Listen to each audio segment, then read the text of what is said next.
Okay, let's get it going here. Excuse me, this is Lord Burke.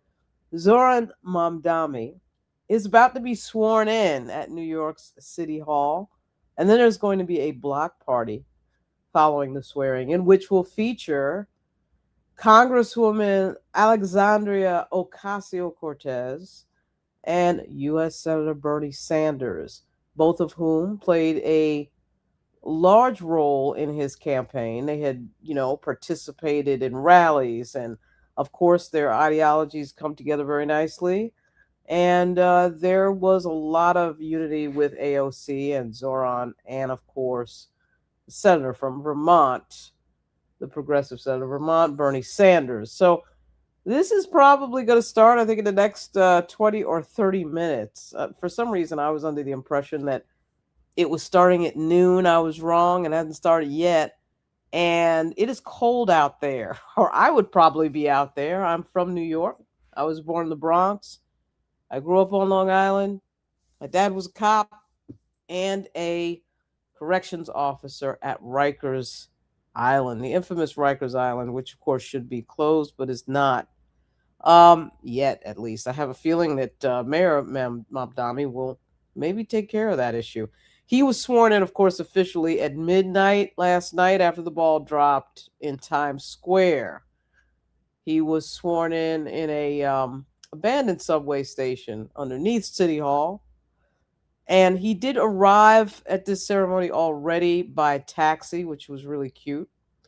And that is all that is happening right now. This is of course, a standard feed that is on the ceremony. It will be very interesting to see the speeches, to hear the speeches from AOC, from Bernie Sanders, and so many others. There is a DJ playing on stage. Everybody looks like they're absolutely freezing. There is something about that New York cold that doesn't quite compare with the cold at other places. Right off that water, man, when it gets cold in New York at this time of year, it gets cold. And I'm sure that this is supposed to last, the ceremony, for about an hour. I would be surprised if it lasts more than an hour because it is freezing, and when it's freezing, people are very much on time when it's cold out. But this is, of course, a historic moment for the city of New York. Um, he is someone who was not expected to win. He was going up against, of course, um, Andrew Cuomo. And even before that part of the race, I don't think anybody would have ever guessed that Zohran Mamdani would have become the next mayor of New York. And of course, he really wins primarily by talking about issues of affordability that voters are very concerned about in a place that is extremely expensive. And as somebody who is partaking in paying the taxes on a property in New York, thank goodness not doing that alone, by any means, not doing it alone, but I know what that looks like. And affordability in New York is a huge issue. He is pledging to have a freeze on rent and universal child care. Those are huge issues that would attract people to the city of New York, the five boroughs, if in fact he's able to do that. Be an extraordinary thing because the child care costs now are through the roof. And of course, housing is usually the number one expense for most families, whether it's a mortgage or a rent. I believe the average rent in New York is now north of $2,500. Thank goodness I don't happen to know that, because if I did know it, that would mean I was looking for an apartment. Thankfully, because I'm from New York, I've never had to actually get an apartment in New York. And that is one of the biggest issues I'm sure he will bring up in his speech after being sworn in for this ceremonial swearing in ceremony. But when you have something called Billionaires Row in one of your boroughs, which Manhattan has a Billionaires Row at the top of Central Park, that should tell you that affordability is likely to be an issue. I just looked up, AI is telling me the average rent New York City varies borough to borough, of course, neighborhood to neighborhood, but falls between generally $3,000 and $4,000 a month, which is absolutely ridiculous. That is extraordinarily high. And effectively, the city has become a city for the wealthy, for millionaires and billionaires. I remember when I was growing up, it certainly was not that at all. And a single family house was affordable. You can get a few people together to buy a house. You could have done that in one of the five boroughs. Now you do have to, I think, be a millionaire to buy anything in one of the five boroughs to get any property. Most people end up moving out to Long Island, which is not that much cheaper, or New Jersey, um, or someplace else. Just driving in. The commutes just get longer and longer in New York. So of course, the issue of affordability was huge for Zohran Mamdani.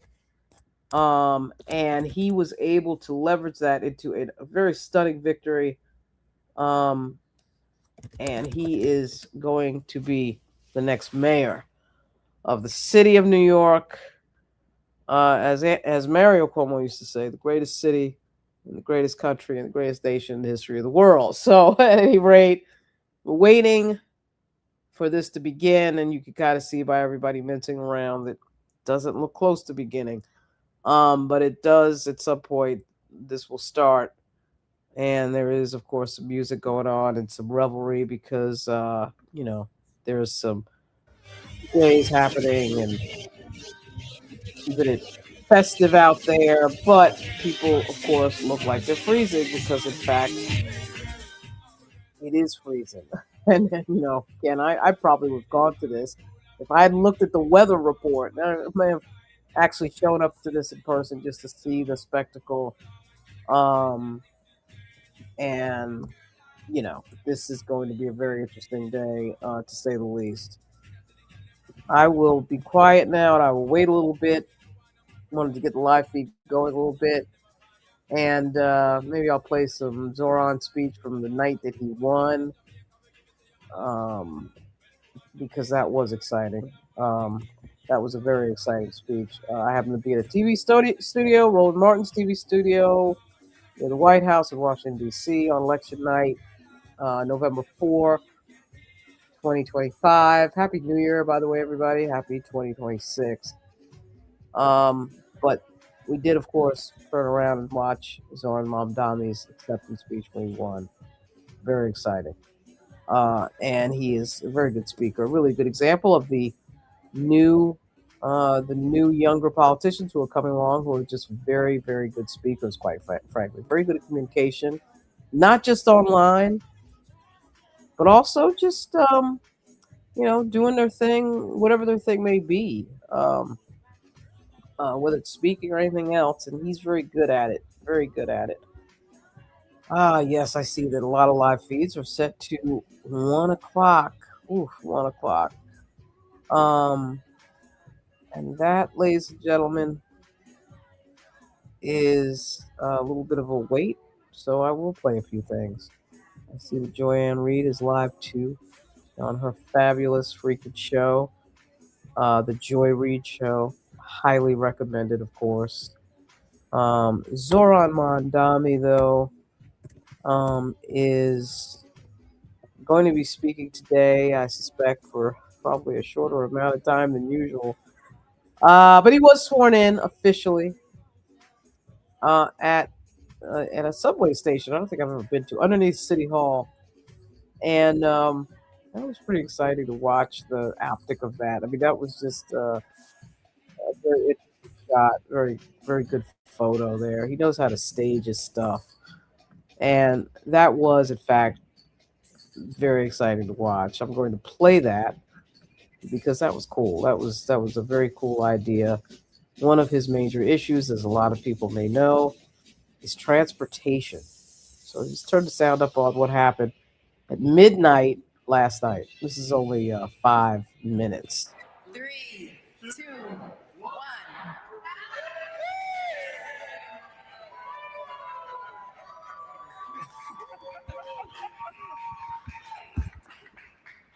Good evening, everyone, and Happy New Year to all of you. And I can't think of a better way to usher in 2026 2026 than to be amongst family and friends and to inaugurate the man who will bring about a new era of progress, promise, and prosperity for New York City. Zohran, I am so proud of what you have accomplished, and I'm filled with joy about what we will accomplish for our beloved city over the coming years. And so with that, let us begin. Please repeat after me. Raise your right hand. I, Zohran Mamdani, Zohran Mamdani, do solemnly swear that I will support the Constitution of the United States, that I will support the Constitution of the United States, the Constitution of the State of New York, the Constitution of the State of New York, and the Charter of the City of New York, and the Charter of the City of New York, and that I will faithfully discharge the duties of the office of the Mayor of the City of New York, according to the best of my ability. So help me God. So help me God. Congratulations, Mr. Mayor.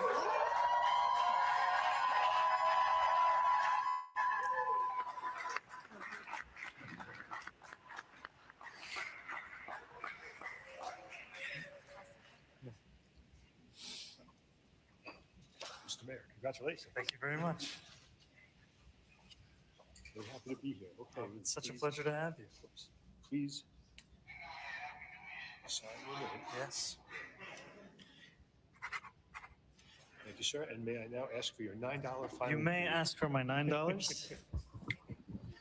There we go. This should be exact change. Excellent, Mr. Mayor. Thank you very much. And the last thing, would you please sign the book? Absolutely. Thank you, Ali. Thank you, Mr. Najmi. Thank you, Mayor. Okay, so you're going to sign the first line here. You're going to put today's date, your signature.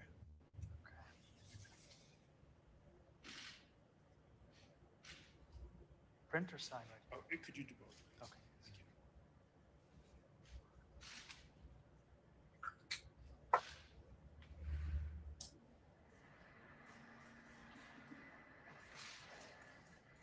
This is City Hall? City Hall? Okay. Okay. Did I leave that for you? You leave that for me. Okay. Okay, it is now official. Thank you. Mr. Mayor, congratulations. Thank you so much. It's the honor of a lifetime. Thank you. Thank you, sir. Thank you, my friend.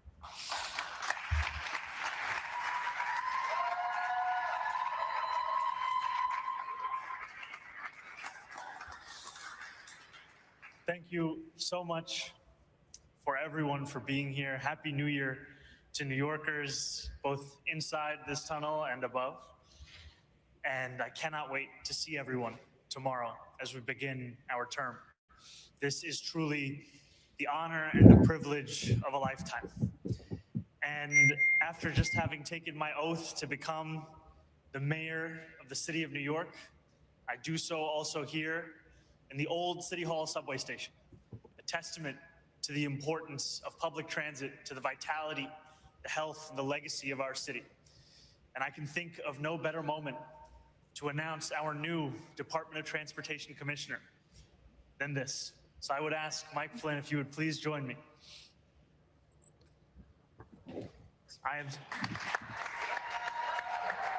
It is an honor to have Mike here alongside me as we embark on an administration that will take seriously the responsibility and the opportunity we have to make this streetscape and the public transit of the city we call home the envy of the world.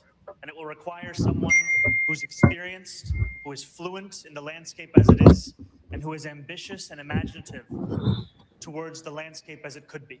And I can think of no better person than the man alongside me. And I'm so proud to have him joining our administration as the next head of our DOT. Please. Thank you, Mike. Thank you so much, Mr. Mayor. Congratulations. It's especially meaningful to be here tonight in this incredible station. I can't help but think back to the childhood me who was endlessly fascinated by the city's subways, bridges, tunnels, and other infrastructure. But that's only one of the many reasons that I'm thrilled to be joining Mayor Mamdani and the team, who fundamentally understand the role that transportation plays in the day-to-day lives of New Yorkers. And I know firsthand that New York City DOT has some of the most passionate, talented, and committed public servants in the country, if not the world. And they're ready to think big and deliver big on our ambitious agenda. So I'm grateful, Mr. Mayor, for entrusting me with this critical role, which I consider the job of a lifetime. And I'm ready, I'm excited to hit the ground running and deliver real results for New Yorkers. Thank you. So that, of course, was last night, midnight, um, where we have the official swearing in, and of course the announcement of a new Secretary of Transportation for the city of New York. And he really used that opportunity to do something really theatrical there. You have the swearing in a subway station, an old subway station, and a historic subway station. Mamdami loves the he has the theatrical part down right. I'll say that. He's definitely thinking about the optics. That was pretty, that was pretty good in terms of optics. And obviously, when you make one of your biggest issue transportations, one of the biggest issues is transportation affordability. And there were a lot of jokes during the campaign about, oh my goodness, he's going to give free bus fare, and how is that going to work? And everybody always acts like it's impossible when people start talking about bread and butter issues that really impact real people. Everybody thinks, oh my goodness, it's impossible now.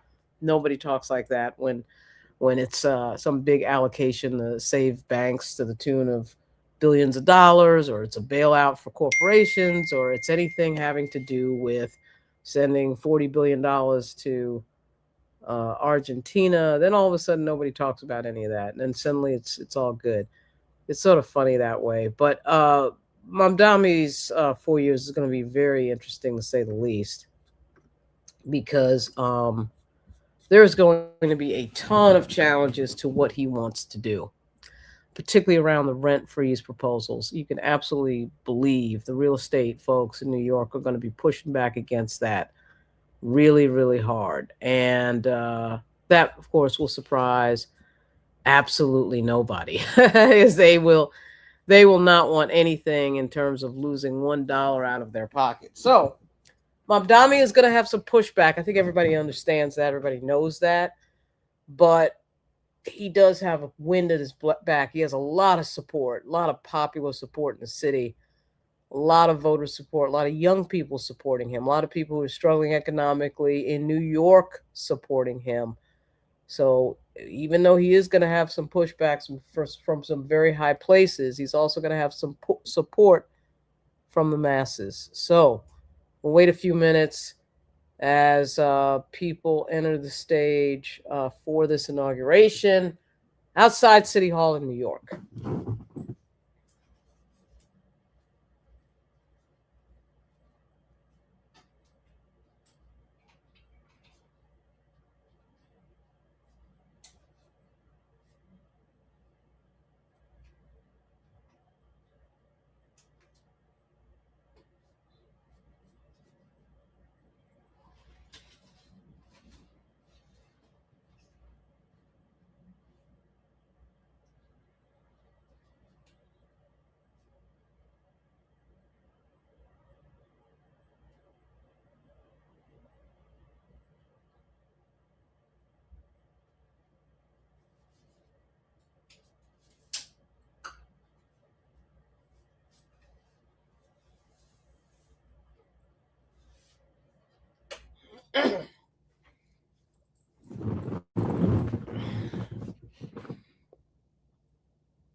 Once again, I think most people know this, but to go over it again, the speeches today, it will be the Congresswoman Alexandria Ocasio Cortez will be speaking today at the inauguration, and so will Bernie Sanders, both of whom, of course, were supporters of Mamdami's campaign. And that support was huge. I mean, they showed up at rallies. They spoke at rallies. Of course, they were very involved in his campaign for mayor, his successful campaign for mayor, of course. And it really is the AOC agenda that we're watching. We think about Zohran Mamdani because he, in fact, they're talking about the issues, the bread and butter issues that people care about. Housing affordability has always been a huge issue. Government doesn't really do anything about it, and other than sort of sit there and watch people suffer and try to not really get any real relief when it comes to housing affordability. He is looking to make a huge dent in that issue with regard to a rent freeze idea. Whether or not he can implement that, whether or not that's going to happen, we shall see. I can tell you certainly that the real estate community, the land owning, community that of course rents buildings are going to hate every second of that, and I'm sure offer a ton of pushback against him on that proposal. But he's going to certainly what he ran on, he is going to try to implement, and we're going to see how that goes. Certainly, there are more people in New York who are concerned about prices and pricing. They whether or not they'll be able to push the agenda forward. I mean, I don't know if these things are going to be referendums. Some of these things sound like you can just make the decision, but I'm not really clear on that yet. I do think that rent affordability is such a huge issue. I mean, if you do any sort of freeze, well, you really would impact the lives of a lot of people. As most people may know, New York City is a city of 8 million people. And increasingly, really since the Giuliani years, it's become a city that only rich people can afford. And I know Giuliani certainly cleaned up Times Square. He gets a lot of credit for that, and he probably should. But a lot of that is because of the sort of sellout to corporate interests. And the city has become more and more difficult for normal people to stay in. And the stats don't lie, the numbers don't lie. A lot of people are leaving New York City to go other places that are much more affordable. Certainly down the south, it's more affordable. And everyone is aware of that. And there's no way around that. At some point, somebody's got to actually do something about it.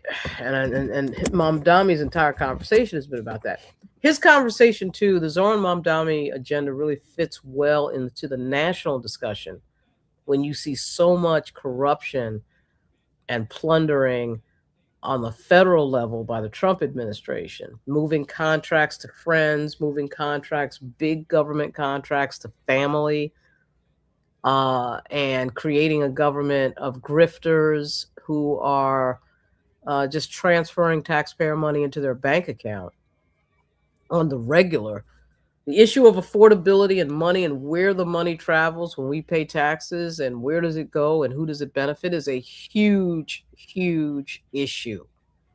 A huge issue. And so Mamdani arrives at a time when this is front of mind for a lot of voters. Certainly the issue of childcare and affordability around being able to just do the most basic things in life, which is, of course, live with a roof over your head and be able to have enough money to pay somebody to take care of your kids during the day while you're at work. And we no longer live in a society of just, the guy goes out and works, the woman stays home, and then there's enough money to support a household. Most households, to support a household, you need two incomes coming in.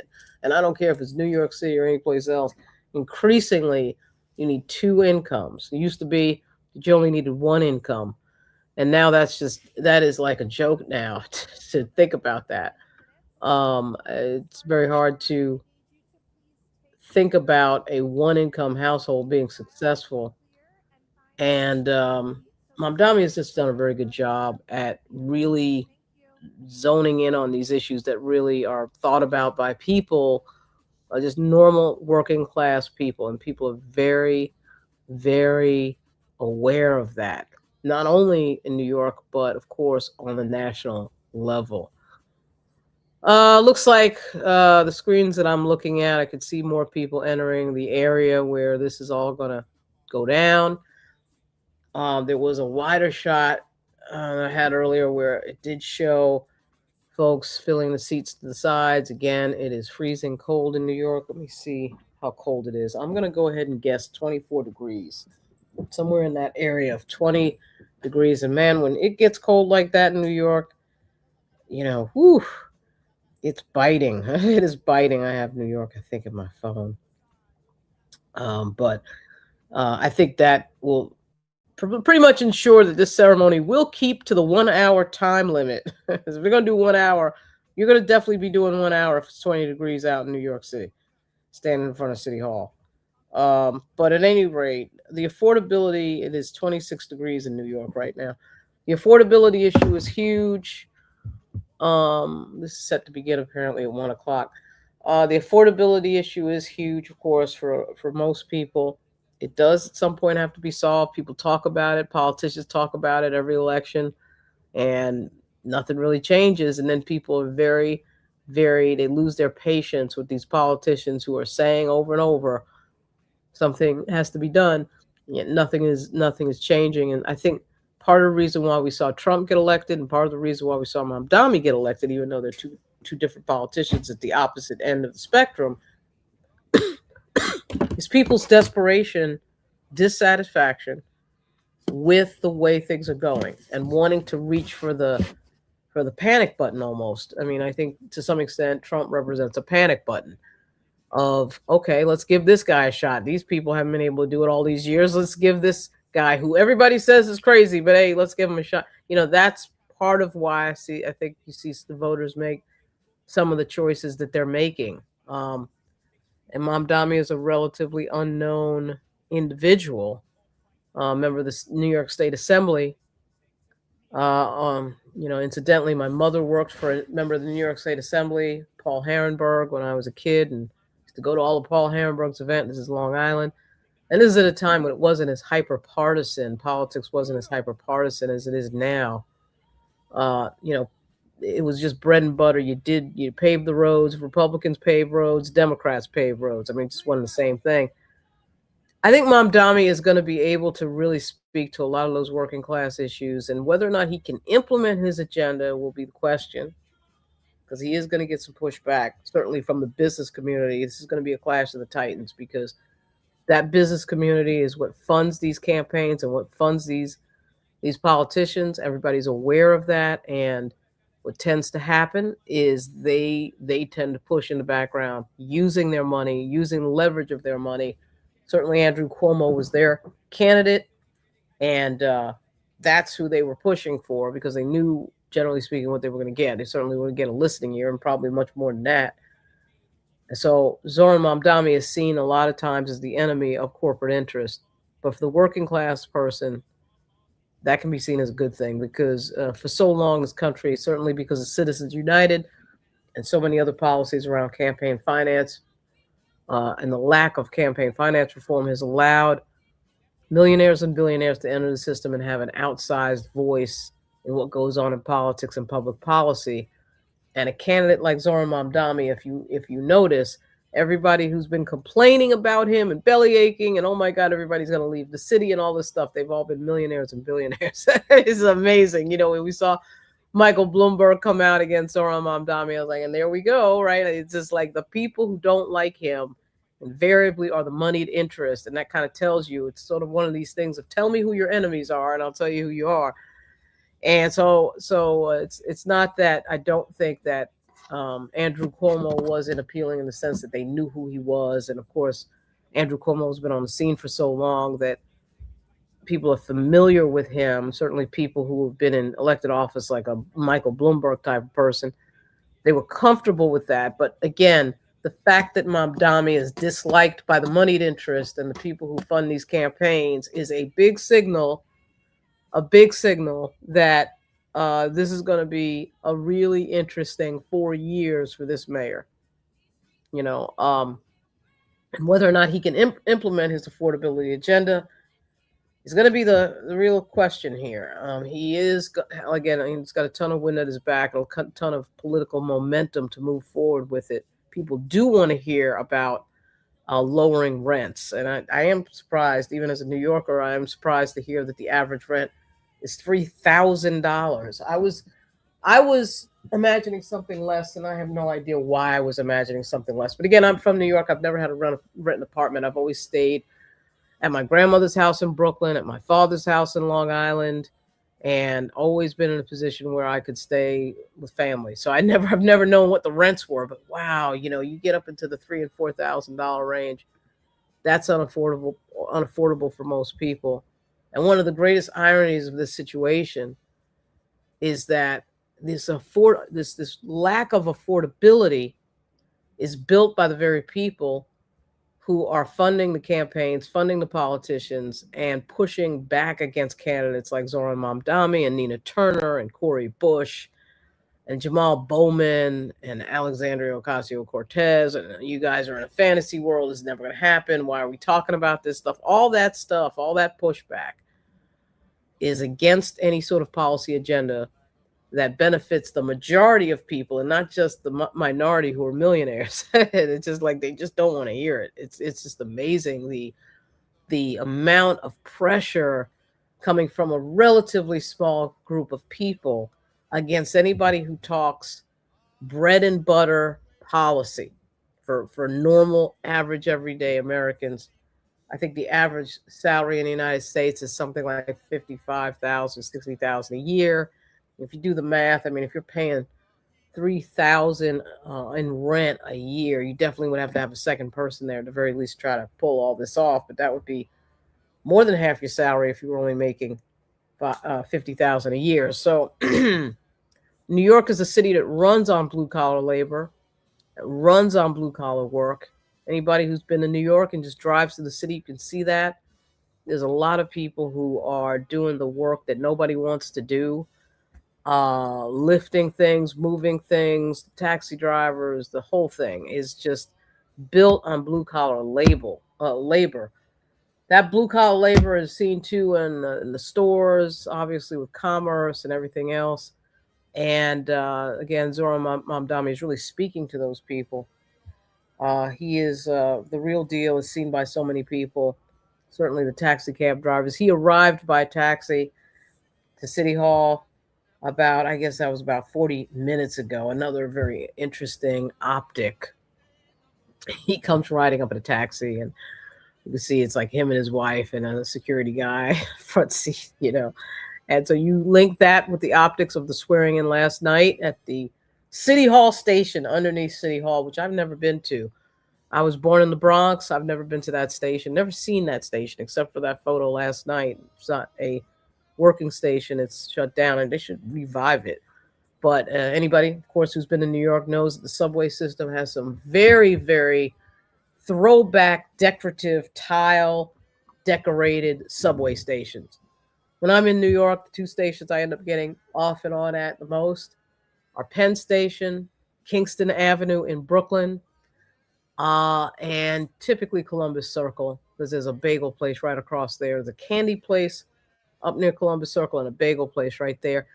And when I used to work at ABC News at 77 West 66th Street, I would typically get off at 66th or 72nd to, of course, go to Gray's Papaya at 72nd and get a hot dog, and then actually usually I would get the hot dog at lunch, but they are an amazing hot dog place. Anyway, as a New Yorker, I totally understand the affordability issue, even though I've never actually rented. Thank goodness I've never actually had to rent an apartment. I've been blessed with the fact that my relatives bought property in New York. One bought property in Brooklyn and the other bought property on Long Island. And I am very, very blessed with the fact that I never had to actually rent an apartment. I've stayed in an occasional hotel in New York, but that's about it. Hotel rates are actually through the roof, and once again, you saw that Airbnb was interfered with because, of course, the hotel industry doesn't want Airbnb to be competing with them. So they passed a 30-day rule in New York where you have to stay at Airbnb for 30 days. Yeah, so that they are not in competition with the hotel industry. So at any rate, Zohran Mamdani is going to be sworn in very soon in front of City Hall, in front of New York City Hall. He is going to be a very interesting mayor. He's not within the same box as the last few mayors, to say the least.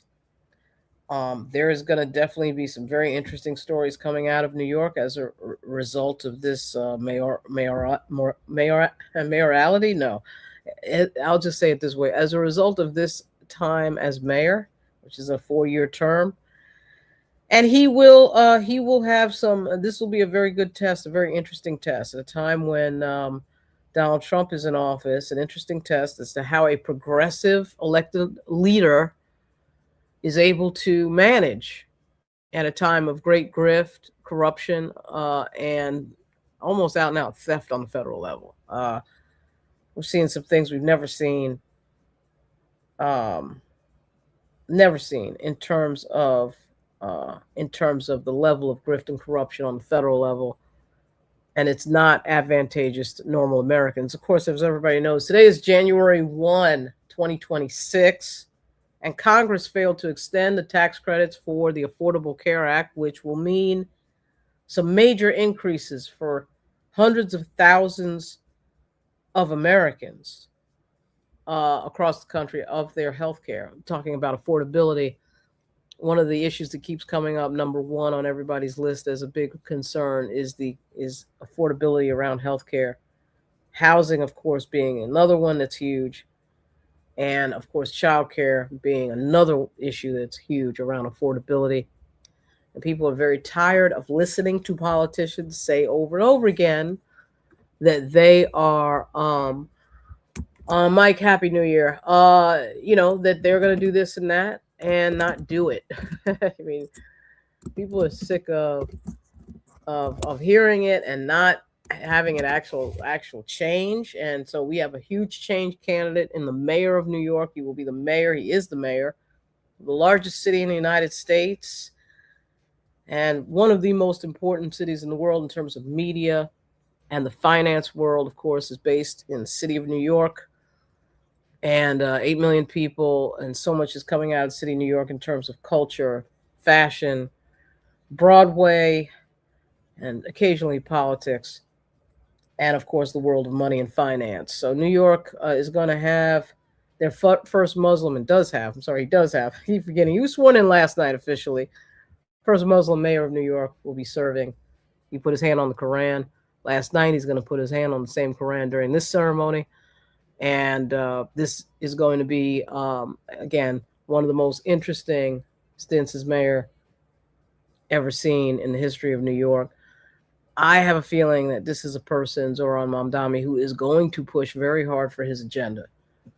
And he has got the backing of millions of New Yorkers. And so the business community, I think, is going to have a lot of agita about him, but they're going to probably have to get over it. We're going to see how it turns out sooner rather than later. I'm going to run a commercial for about 1 minute. Then I'll be back in 1 minute. Just have to get up and do something. But I will say it's going to be very interesting. It's going to be more interesting than anything. I think when Giuliani was mayor, people felt like, wow, this guy is going to be interesting. Giuliani was he wasn't nearly as divisive as he is now, or as he is in the sort of the Trump era of the Giuliani career. But he was certainly a change agent. Of course, he was the mayor during the attack on New York by Al Qaeda, the murder of over 2,000 people, one of the worst days ever in the United States. Anyway, I'm going to run a commercial for 1 minute. I'll be back in 1 minute.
Okay, so at any rate, this is Lauren Burke, waiting for the ceremonial swearing in of the new mayor of New York, Zohran Mamdani.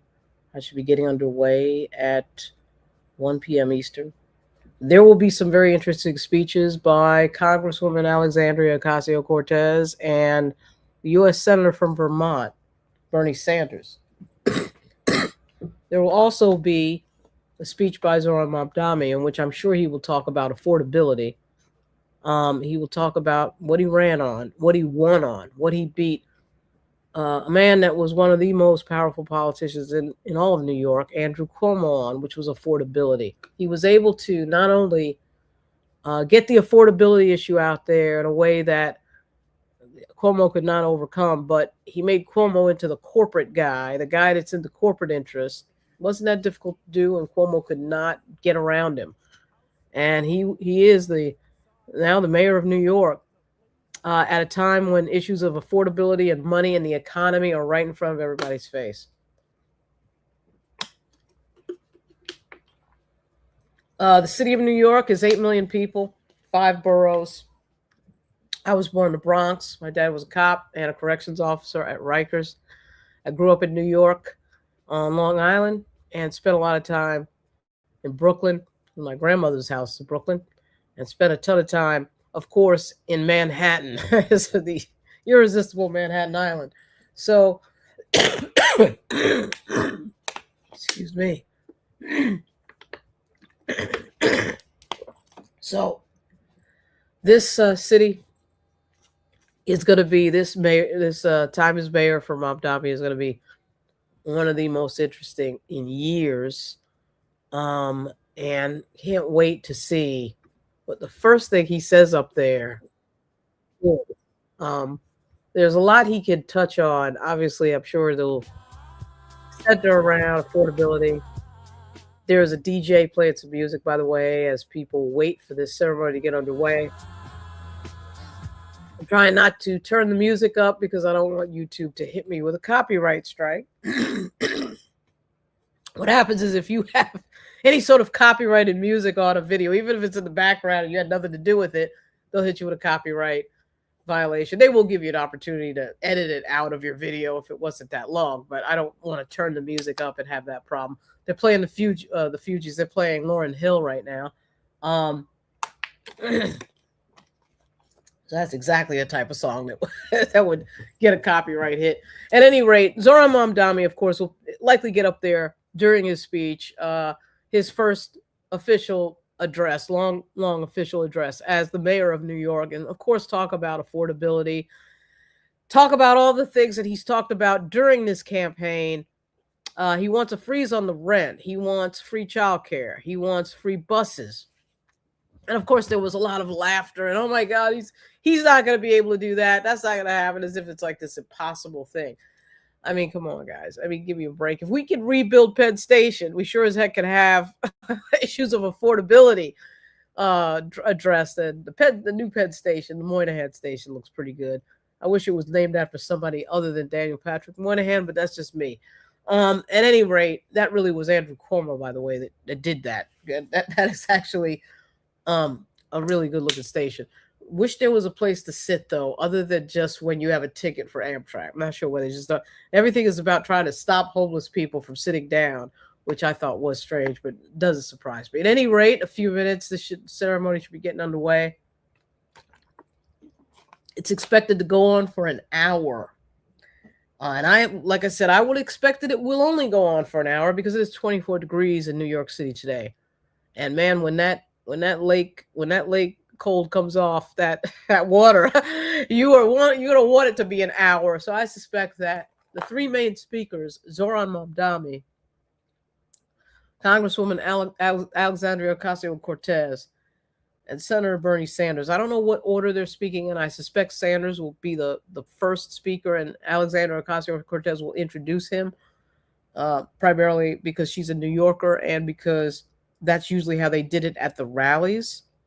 So I suspect that that's the order that they will go in. But certainly AOC's agenda, Alexandria Ocasio-Cortez's agenda, marries very nicely, obviously, with Zohran Mamdani. These are the progressive Democrats on the left that corporate Democrats are always having uh, clashes with, that like to talk about issues that are bread and butter issues that normal, average, everyday Americans love talking about, which is affordability. And again, this should be getting underway pretty soon. We see if the music is still on. Probably is. We like music in New York. But when the music goes off and they start introducing people on the dais, I will turn the sound up and I will stop talking, and we will watch this ceremony. So this is going to be very exciting.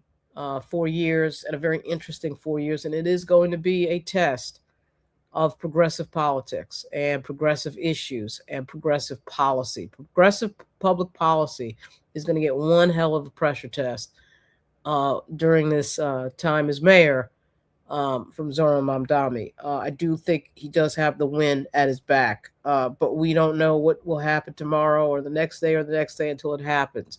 And he will have some challenges. There's no doubt about it. He has some folks that are determined to have things go the way they've been going. And the issue of affordability is not something a lot of people want to hear about who are doing quite well in New York. And that's it. I mean, I think that this will be a very interesting. I think the first week is probably going to be interesting. He's going to be announcing things on the first week, probably the first day today, and that alone would be in itself interesting. But we do know, of course, about the rent freeze proposal and the child care proposal, and of course, free buses.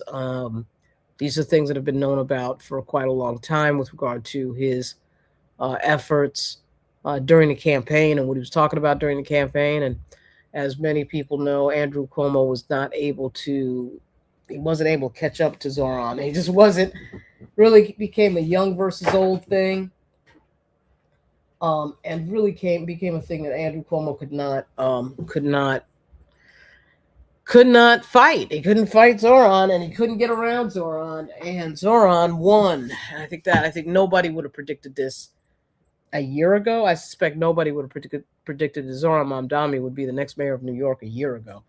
But he is the mayor of New York, and he is making some very interesting picks for his cabinet, very progressive picks for his cabinet, and he's likely to do some things that people haven't seen in politics in a very, very long time. He did actually have a cordial meeting with Donald Trump, both New Yorkers, and they did have a cordial, responsible adult style meeting. I was actually a little bit surprised.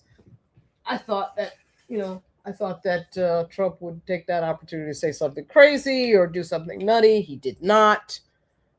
Funny thing is, sometimes you could see, I think it was in 2016, we learned that a lot of the Bernie Sanders voters were supporting Donald Trump, which would tell you that there's a lot of people out there who are not doing well economically. They are not doing well, and so whoever shows up and talks about money and talks about saving money is favored. Now, whether they do it or not is another story, because of course Trump talks about it and then doesn't do it. So there's that. I am going to be switching microphones, so I'm going to be silent for about a minute.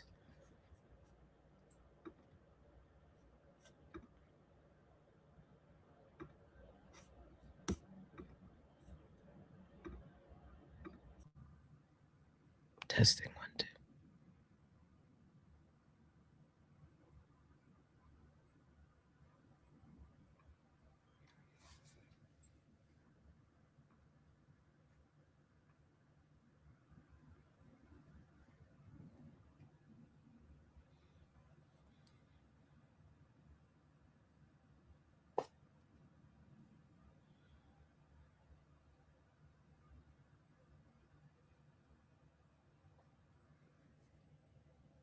Testing 1, 2.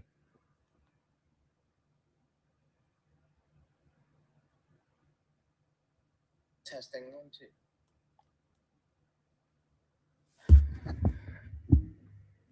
2. Okay. Just switching microphones here. Yes. So I don't know why I'm switching microphones, because probably not going to talk that much. When he starts talking, I'm not going to say anything. So, at any rate, Mike just the actual proper microphone sounds better. At any rate, yes. So we will hear um we will hear from three very progressive politicians today. Very progressive politicians. In Alexandria Ocasio-Cortez, in Bernie Sanders, and in Zohran Mamdani. I mean, there's been so much talk in Democratic politics about progressivism, about what it takes to win as a progressive, and whether or not being a progressive is working, and whether or not corporate Democrats are stopping progressive Democrats. I think that's obvious that they are, quite frankly, because there's all sorts of things like Nina Turner running and then not being able to effectively not even be able to get nominated, much less run for a seat in Congress. And Nina Turner was one of the most progressive. Now, of course, some might say that happened because of her views on Israel. May be the case, but then we had Alexandra Ocasio-Cortez, sort of same sort of resistance by Democrats who were more corporate minded, and now we have Zohran Mamdani, and you can already see a bunch of pressure building and all sorts of questions about his views on certain issues. But again, this is not going to be about foreign policy for this next few years. This is going to be about affordability. This is going to be about whether or not New York is affordable. And it, of course, is not affordable right now, but this is going to be about whether or not somebody can change that, who is the mayor of New York. And that is the key. That is the key question here for Zohran Mamdani. I'm not sure that. I'm not sure how this is going to go, actually, but certainly everybody understands what he ran on, and everybody understands what they expect from him, you know, and no one should be surprised when he actually goes for it. But this is going to be the big test because you're doing it in the biggest city in the country, and this is not going to be a situation where he's going to be able to. This is not going to be a situation where we're not going to find out exactly where everybody stands in New York on the issues of affordability. The pushback he's gotten so far has been from corporate interests. Certainly, the real estate folks are pushing hard against any idea of a rent freeze. That they're really not trying to do that. And whether or not he's able to get past all those people and implement some of the policies the campaign on is a major question. I think on some of them, the answer is going to be yes, and some of them the answer is going to be no, but it's going to take some time and some pushing. But he certainly campaigned on a lot of issues that people really care about, and certainly when you start talking about childcare cost and transportation, these things that people have to deal with every single day, literally every single day they have to deal with these types of issues. These are the biggies. And so he had everybody's attention the minute he started doing that. And for younger New Yorkers, it's just become completely ridiculous. And so I don't know how people, just starting out do it, but it has been very difficult to pay for some basic things. How we're playing Stevie Wonder. And so there's some really good music being played. I just can't turn it up. As it'll be a copyright violation. Mike, I would bet that Hakeem Jeffries will absolutely be at this inauguration. It took him forever to endorse, but it was explained that in fact his schedule of endorsement was no different than schedules before that for past endorsements. So Leader Jeffries, of course, has his hands full in Washington. I'm not really thinking that he could be as concentrating on what's going on in the city of New York and in Washington. I actually asked him about the affordability issues. I asked Hakeem Jeffries one time, hey, why haven't you endorsed Mamdani, given that you're talking about affordability all the time? He wasn't too thrilled by that question because he did make the point, and he was correct, that he has been bringing up affordability for a very long time. The Democrats in Congress have been bringing up affordability in the economy for a very long time, and he made the point that he'd been bringing it up before Mamdani. That sounds like that's probably accurate. But again, back to your question, I think that Leader Jeffries certainly will be at the ceremony today. I'd be surprised if he wasn't. Mary J. Blige, real love. Yeah, I bet they're playing Mary J. Blige. So this is going to be. They had a great DJ that they had on the screen earlier. He's probably still playing, and it was a little sort of team of three people playing records. And the look of the entire inauguration has been very blue collar. They've got the DJ. He arrives in a taxi. He gets sworn in officially at an abandoned subway station underneath City Hall. So he's got the optics down in terms of making it look blue collar and making it look like something that real normal people would react to and like, and has done a good job at doing that and being very, very aware of how it all looks. We'll see how it goes. We do think that certainly this campaign has been very good about looking the part. You know, you're talking blue collar, you kind of have to look blue collar, and Mamdani has been pretty good at just making it look like a blue collar, campaign. But of course, what is done and what is said, how things look, of course, only go so far, as everybody knows, and what is done and what is said is all that matters. In my view, I don't even really pay too much attention anymore. A lot to exactly what politicians say, because what they do is so much more important than what they say. So we'll see. He's definitely somebody who everyone is expecting to implement what he says, and he definitely strikes as a guy that is the type of elected leader who is not interested in word salad and lip service. I have a feeling we're not going to get lip service. We are going to get somebody who's going to actually try to implement exactly what he said he wanted to try to implement during the campaign in terms of the issues around affordability. I absolutely am confident that is going to be happening. So the seats right around the stage, to the immediate area of the stage on the right hand of the screen there, are slowly starting to fill up. I bet you people are waiting in the back in the tent or whatever it is adjacent to this inside City Hall, because they don't want to have to be out there in that 24-degree weather. And so they're probably taking their sweet time getting seated, because that, ladies and gentlemen, it is looking cold. You can tell by what everybody's wearing that it's cold. And obviously it's January in New York. This is one of the reasons why I'm never a fan of going to inaugurations, even the bigger ones. I did go to Barack Obama's inauguration in 2008. I had an amazing vantage point because at the time I was mainly a still photographer back in 2008. And I had followed Barack Obama around the country with my camera. And actually I have a book on that photography.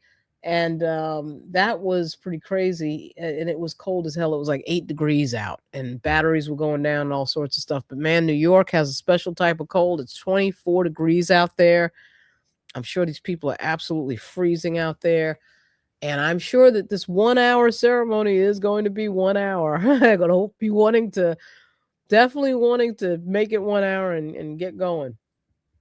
Because you could tell by the level of people bundled up, and of course one of his campaign colors is in fact yellow. There's a lot of people wearing yellow hats. The Mamdani hat is yellow. And I got a friend of mine texting me that Mamdani is the real true African American. First true African American mayor. It's funny to say that. He's got, of course, connections to Nigeria. And here we have a shot of Eric Adams that I'm watching, and de Blasio. I don't see de Blasio and Eric. Don't see de Blasio and Andrew Cuomo next to each other.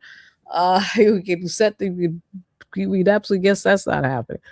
Anyway, that's the former mayor, Eric Adams, on the screen. And yellow represents big labor. I didn't realize that. Thanks for telling me. And so, yeah, I think this is going to be a very interesting day. Everybody's bundled up. Uh, and I don't know who India Walton is. I'll find out, Mike. But I will find out. There's a lot of politicians out there getting railroaded. At any rate, people are starting to get seated finally. And as they get seated, I'm sure this thing will kick off right as everybody gets into place. Because, boy, when you're sitting out one of these inaugurations, woo, is it cold. I went to Obama's 2008, his 2012. I worked for the Lieutenant Governor of Virginia, Justin Fairfax. And a funny thing, I wasn't going to go to his inauguration, but then we got this ridiculous phone call about a week before the inauguration that I had to deal with. And then I was at the inauguration for Justin Fairfax. It was just freezing, even though we were in Virginia. They are going to be swearing in a new governor in about 2 weeks, Abigail Spanberger. That'll be freezing, and I probably won't be at that as well. But they might get lucky. The next 7 days, it's supposed to be 54 degrees out in Virginia, so we'll see. But that has nothing to do with what the temperature is in New York right now, because in New York right now it is 24 degrees, and now we're seeing people starting to get into place, including the Attorney General of New York, Tish James. We can see also Bernie Sanders coming down the steps in the Bernie Sanders coat. That's so part of a meme that people have seen. We see Mamdani's wife coming down the stairs. And so this thing is about to start. Let me see if the music is still on or not, or they're just doing intros, or what are they doing? Yes, the music is on. So I'm just being like funny about keeping the music in a certain position right now. I will, of course, turn up the sound on this ceremony the minute the music stops. But Mamdani, everybody's getting into place. Everybody's getting seated. Everybody looks like they're absolutely freezing. So there's that. This should be starting pretty soon. See a bunch of reporters with their cameras on Tish James and U.S. Senator Bernie Sanders of Vermont. And, of course, Alexandria Ocasio-Cortez standing in the middle of that shot. You'll see that in a second. And, yeah, this is about to get going. Yes. So this will be a very interesting inauguration. Again, the speeches will be very progressive. We have 3 extremely progressive folks out there. India Walton was the mayoral candidate. Yeah, that's right. Yeah, you're right. I remember that name now. Ran in 2022. Mayor of Buffalo. That's right. Mamdani style candidate back then. Boy, I'm telling you, between Nina Turner and India Walton, there are a lot. Thanks, Mike. There's a lot of progressives to get knocked down by. Cori Bush is the other one. Cori Bush, of course, going to run again for Congress. And we'll see what happens with that. I suspect that the corporate wing of the Democratic Party does not want her to run again, because she's going to be a Mamdani style candidate as well. So let's see what we got here. We have folks getting into position in the main part of the stage, where we have the premium VIP seating right on the stage. So you have the friends, the family, the governor of New York. You see the folks that supported Mamdani, who are elected officials and not the former mayors. You don't see up there Rudy Giuliani. I think it's unlikely that you would. He has actually had a health issue. I think he was in an accident recently. I suspect he will not be in attendance, although I don't know that for sure. You can see the people that you would expect to see up on the dais on the riser. And there are more to come on the right side, stage right. So we will see who's coming in here, getting into position for this event. This will be an hour-long ceremony. People have the hat, they have the gloves, they have the coat, they have everything. As a guy, he must be a New Yorker. He has no hat, so he's not cold at all. But some people, they just don't get cold, and good for them. But I'm not one of those people. I would be bundled up. So anyway, everybody's getting into position. It's going to be a 1-hour ceremony. It's 24 degrees in New York, and this, I suspect, will be a very tight event, as most of these inaugurations are that are outdoors in January. Oh man, will it be tight. Got a standing room only section in the back. You can see the security back there, media in the front doing some camera work. A few still photographers running around. And Mamdani was really good at having his own media crews doing their thing as well. And that was always that he was always very good at his social media, putting that stuff up and getting all of that stuff out. Um, Mamdani is a very smart politician when it comes to communication strategy. He really reflects the new younger politicians coming up that are very savvy with regard to their communications efforts. And he has been a very good example of that. Somebody who's under the age of 35 and been an argument for having younger politicians on the stage at a time in technology where communications technology and AI and all the rest, knowing that and being very mindful of how things look and how things can go viral or not is a very big deal.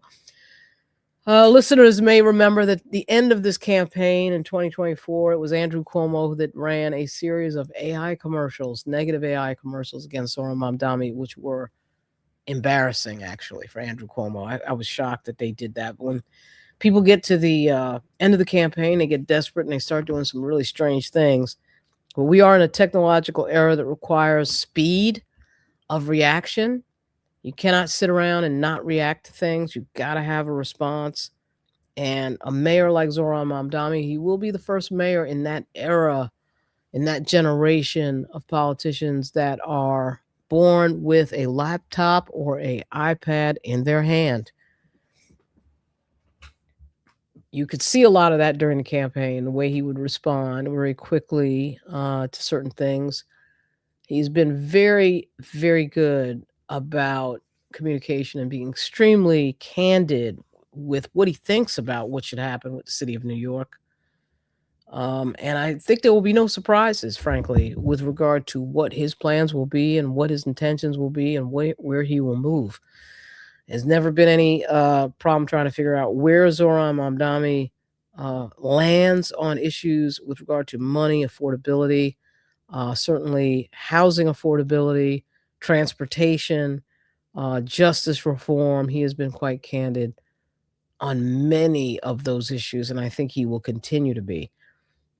At any rate, this ceremony will be starting very shortly. Again, it will last an hour. And I think the three main speakers of the day that will get most of the attention, certainly from the press coverage, will be Congresswoman Alexandria Ocasio-Cortez, U.S. Senator Bernie Sanders, and of course, the new mayor of the city of New York, 8 million people waiting to see what happens next, Zohran Mamdani. He, of course, is the featured player today. Most of the swearing-ins today happen indoors. They happen indoors. This one is not happening indoors. But this is welcoming in certainly a new era of progressive politics in one of the most important cities in the world. And certainly, in my view, the most important city in the United States. We'll see what happens next. Just waiting for things to get started. I'm waiting for the music to get turned down so I can turn the volume up on this ceremony. And then I will get out of the way. Yeah, we're playing music. I'm playing music. I'll probably play the music right up to the end. That's not really shocking or new. I'm Lauren Burke. I was born in New York, in the Bronx, and my mother was a teacher. My dad was a cop at Rikers, and he was a cop in the Serpico days, the 1970s and 80s. Well, actually, he retired in the 90s, but he was in the cop when, man, things were real. Now you have a New York City that has less than 300 murders a year on average. In a city of 8 million people, that is actually impressive. You wish it could be zero, but it's still impressive. So the city of New York having a new mayor is going to be one of the biggest political stories throughout this year. The next big political moment we have in the country will be the midterm elections in Congress, which will be November of 2026. Almost less than 300 days away. Something like, I guess it's about 310 days away, and that will decide whether or not Donald Trump's presidency will effectively be over in terms of making any decisions about economics and money and allocation, because the Congress is what does that, not the president. So the Democrats are going to be looking to take control of Congress at the end of this year. We are seeing certainly some signs around the country that progressive politicians are gaining in popularity. Certainly, when you send $40 billion to Argentina, that'll happen. All right, that'll happen. When you send $40 billion to Argentina of tax money, people will notice that. They will see that their tax money is going out overseas, is going out of the country. And I suspect that Zohran Mamdani and a lot of the things he's discussing, particularly around the affordability issues on childcare, is going to get the attention of many, many, many New Yorkers and people around this country. Because in fact, if he is successful, he will be able, this message will be copied by other politicians around this country.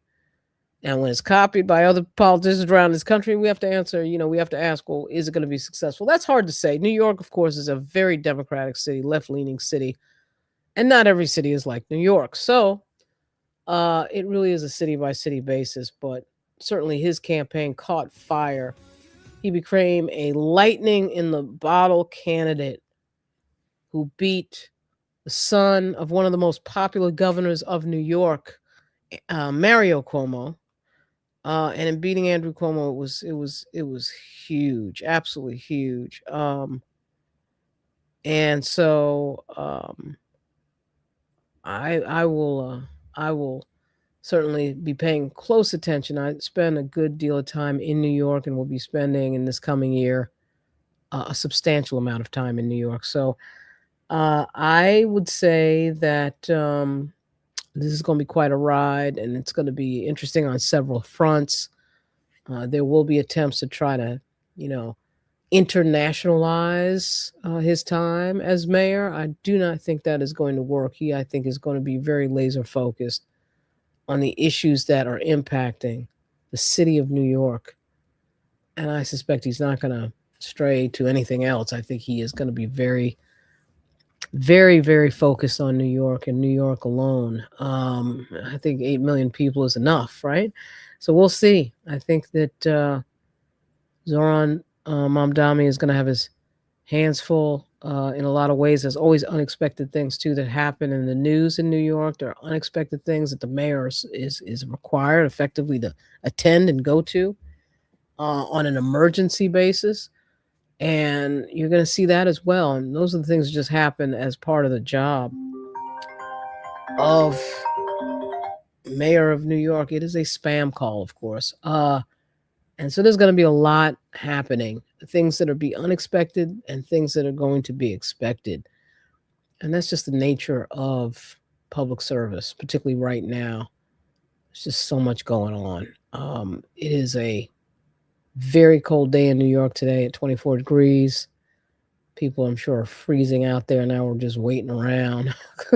Nothing worse than the hurry up and wait elements of a large ceremony cannot be denied. And I'm going to turn this up. For too long, the working people of New York have been told by the wealthy that power does not belong in their hands. He's building a movement that goes beyond what we just expect out of a politician. It is not a story of one man. It is a story of one movement. It is 11 p.m. and Zohran Mamdani is on the verge of a major political upset.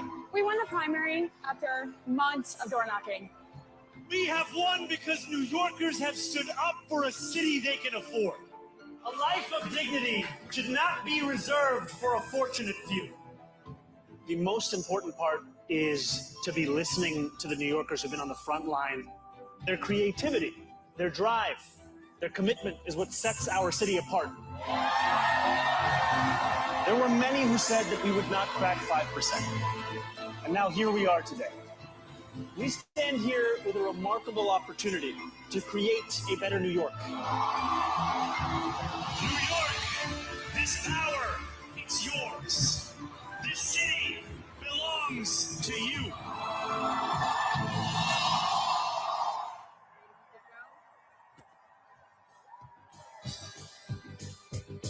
Good afternoon and Happy New Year, everyone. My name is Bernie Wagonblast.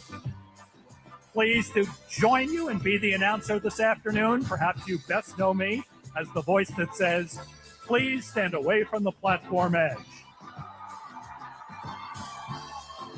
Thank you for joining us on this historic day. Please welcome Comptroller Mark Levine, joined by his wife Eva Lee Suarez and sons Alejandro Levine and Daniel Levine.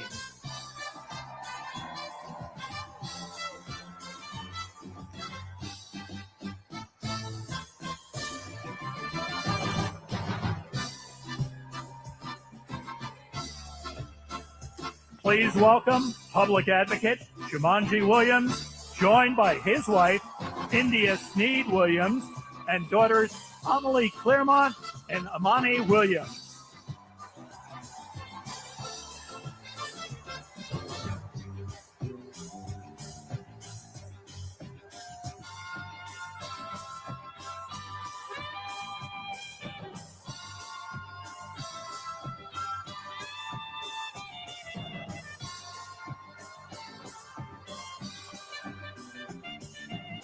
And now, please welcome Mayor Zohran Mamdani and First Lady Rama Duwaji.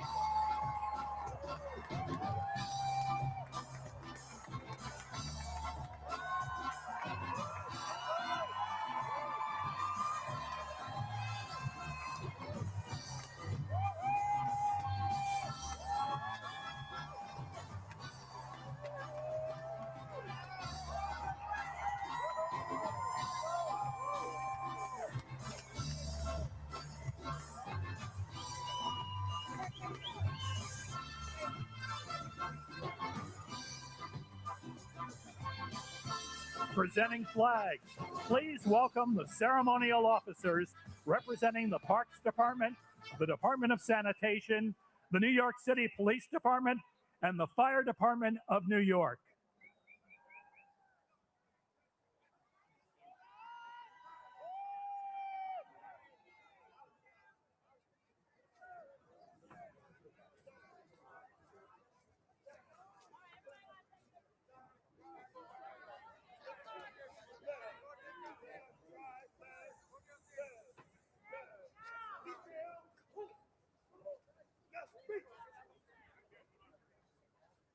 Please welcome to the stage Javier Munoz as we rise for the national anthem.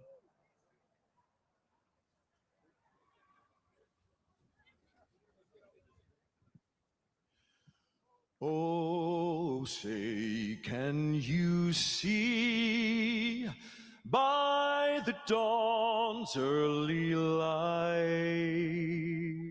what so proudly we hailed at the twilight's last gleaming, whose broad stripes and bright stars through the perilous fight o'er the ramparts we watched were so gallantly streaming, and the rocket's red glare, the bombs bursting in air, gave proof through the night that our flag was still there. Oh, say, does that star-spangled banner yet wave o'er the land of the free and the home of the brave?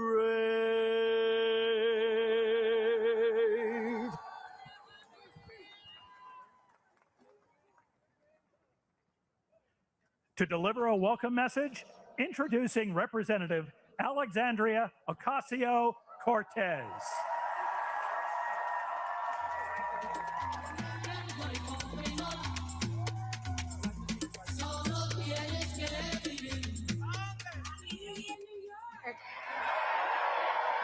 My name is Alexandria Ocasio-Cortez, and it is my deep honor and privilege to welcome you to the inauguration of our new mayor of New York City, Zohran Mamdani.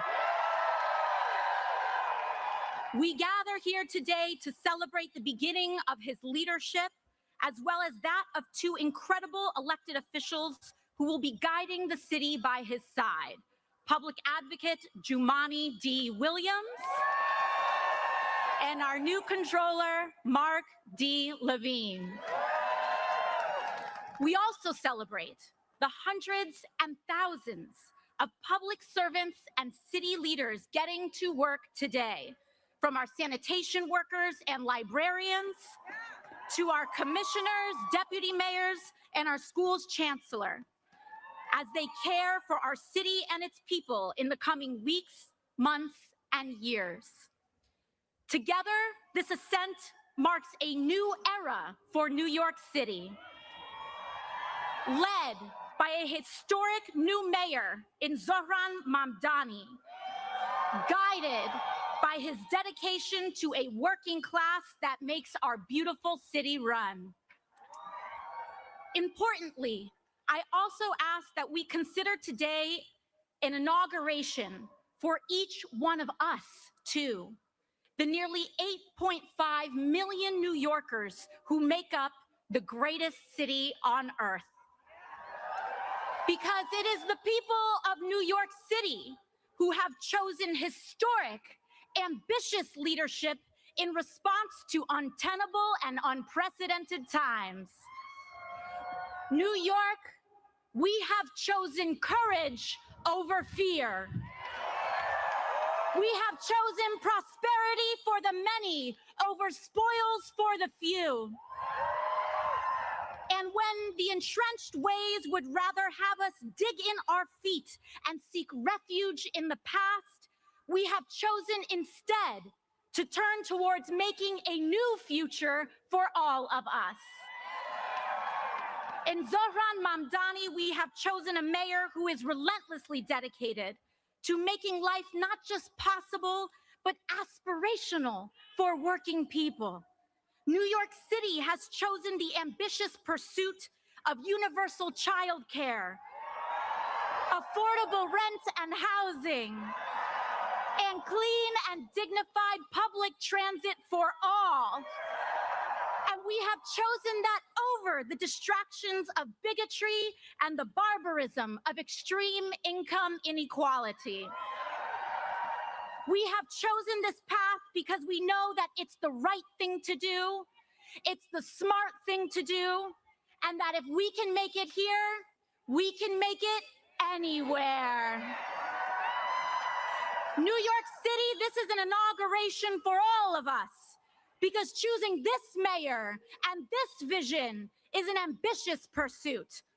It calls on all of us to return to public life en masse. Now is the time for us to turn towards our neighbors, stand with them, and return to community life. A city for all will require all of us to fill our streets, our schools, our houses of faith, our PTAs, and our block associations as we support this mayor in making an affordable city a reality for all of us. Zohran Mamdani will be the first Muslim mayor of our great city.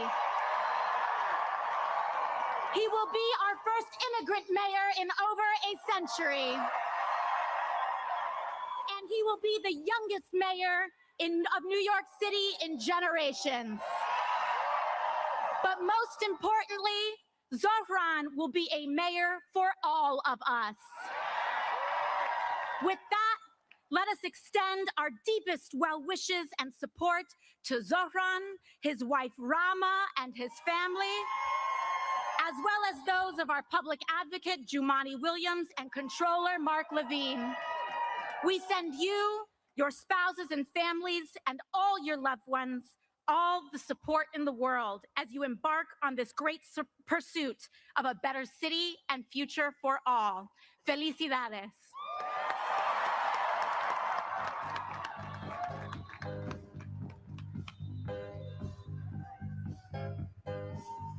From the Islamic Center of New York City, please welcome Imam Khalid Latif, joined on stage by representatives from New York City's many faith communities, Rabbi Ellen Lipman, Pastor Andrew Wilkes, Reverend Stephen Green, Elder Jeffrey Sigler, Achuria Arun Gosai, and Sardeep Tandit Kaur.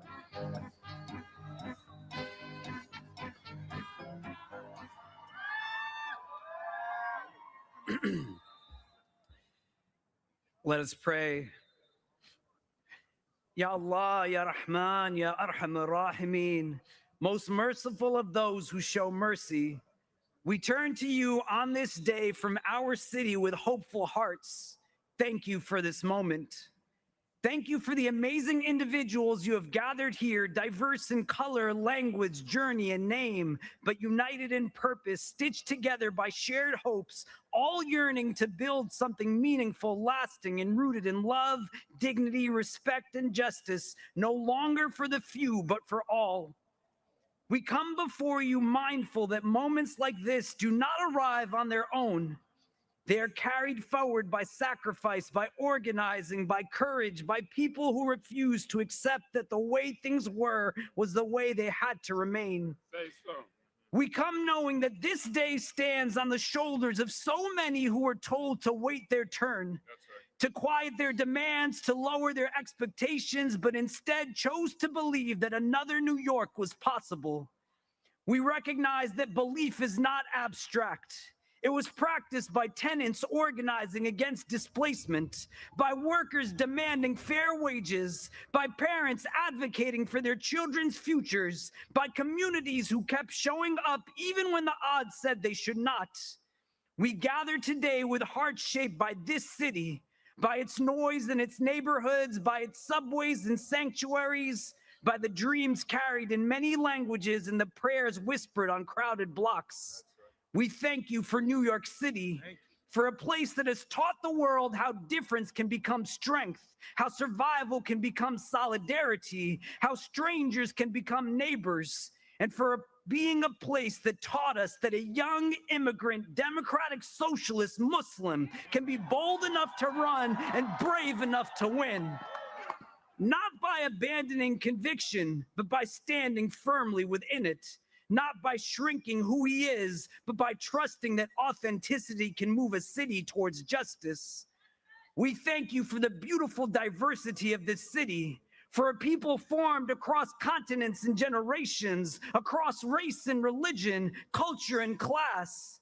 Teach us to never see that diversity as something to manage or fear, but as a sacred trust, a collective inheritance that expands our moral imagination and strengthens our shared future. On this day of transition and responsibility, we ask you to bless this moment of leadership and all who are entrusted with the weight of public service. Grant wisdom to Mayor Zohran Mamdani and remind him that leadership is not about power, but about proximity to the people who struggle, to the voices too often ignored, to the lives behind the statistics. Keep him close to the realities of this city, to the family doubling up in a one-bedroom apartment because rent has outpaced wages, to the home health aide commuting hours each day to care for others while struggling to afford care for themselves, to the public school student navigating overcrowded classrooms, to the small business owner choosing between closing their doors or passing rising costs onto neighbors who already have too little. Bless him with the courage to remain grounded, the humility to keep learning, and the strength to lead with principle, even when the pressure to compromise is loud. Let his leadership reflect the movements and communities that made this moment possible. And never let him forget that this office exists to serve the people, not to rise above them. We lift up all those who came together to make what many said could never happen. Organizers and volunteers, neighbors who spoke to neighbors, young people who believed their voices matter, elders who remembered past struggles and recognized this moment as part of a longer arc. Bless those who knocked on doors in the cold, who stood on street corners with clipboards and hope, who had difficult conversations rooted in love, and who chose participation over despair. Let the spirit that carried this moment forward not fade after today, but deepen and always endure. Make this city affordable for the families who built it and the workers who sustain it. Let no one have to choose between rent and dignity, between medicine and meals, between staying and surviving. We lift before you those living paycheck to paycheck in the shadow of unimaginable wealth. Those working multiple jobs, yet still one emergency away from crisis. Those whose labor keeps the city moving, but whose lives feel increasingly pushed to the margins. Let justice not be a slogan, but a structure. Let equity not be a promise, but a practice. Let policy be shaped by compassion and budgets reflective of our values. Protect the most vulnerable amongst us, our children and elders, our immigrants and asylum seekers, our unhoused neighbors, our workers, our artists, our caregivers, and the students who keep the city alive. Heal what has been broken by neglect and greed. Soften hearts hardened by fear. Replace cynicism with courage and despair with collective hope. And let that hope be something we practice daily, not something we push back.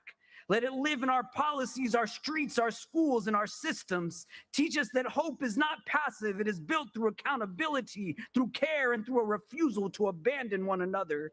Remind all New Yorkers, those born here and those who arrived yesterday, that the city belongs to all of us and that our liberation is bound together. Help us show up for one another, not just in moments of crisis, but in the long, patient work of care. Teach us that the city we pray for is the city we must also build. And make this administration and all of us who call this place home a means of mercy, a force for fairness, and a reflection of your justice in this world. Let this moment be not an ending, but a beginning. Let what was once thought impossible become the standard by which we measure our future. And let New York City continue to show the world what is possible when people believe in one another, and continue to show that respect, dignity, and compassion are no longer for the few, but for the all. Amen. Amen. Amen. Well done. Well done, Imam. Well done.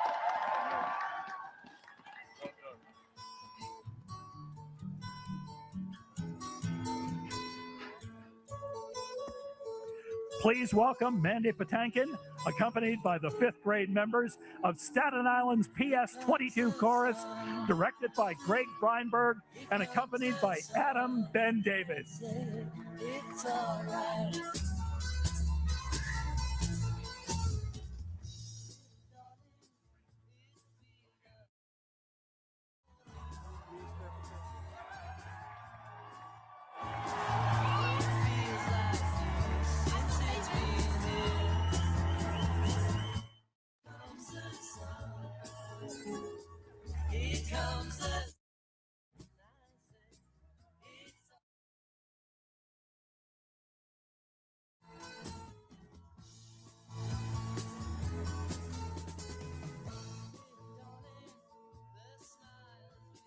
Yes, this is me turning down the Beatles. I can't believe that's I got to get a copyright hit. Yes, it's been there we go. When all the world is a hopeless jumble and the raindrops tumble all around, heaven opens a magic lane. When all the clouds darken up the skyway, there's a rainbow highway to be found, leading from your window pane to a place behind the sun, just a step beyond the rain.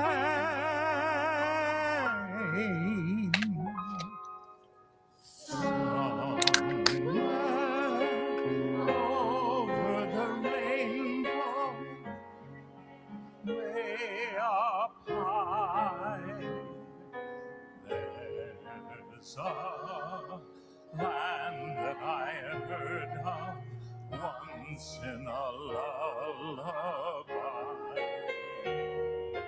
Someday the rainbow, skies are blue, and the dreams that you dare to dream really do come true. Someday I'll wish upon a star, wake up where the clouds are far behind me, where troubles melt like lemon drops away above the chimney tops. That's where you'll find me, somewhere over the rainbow, bluebirds fly, birds fly over the rainbow. Why then, oh why can't I? If happy little bluebirds fly beyond the rainbow, why, oh why can't we?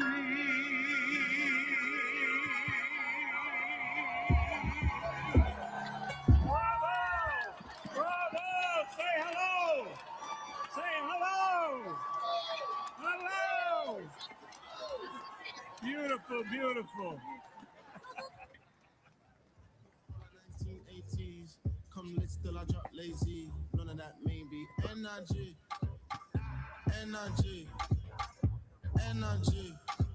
To administer the oath of office for Comptroller Mark Levine, welcome Attorney General Letitia James.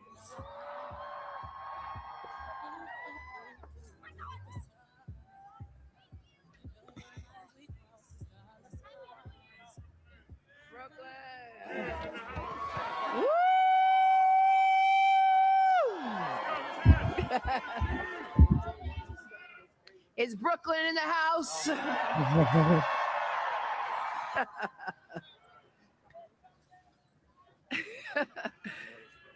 Good afternoon and Happy New Year. I am so proud to be here today to usher in a new day for New York City. And today it is my honor and my privilege to swear in someone who has been a champion for tenants, a fearless fighter for working people in every corner of our city, my friend and the next controller of New York City, Mark Levine.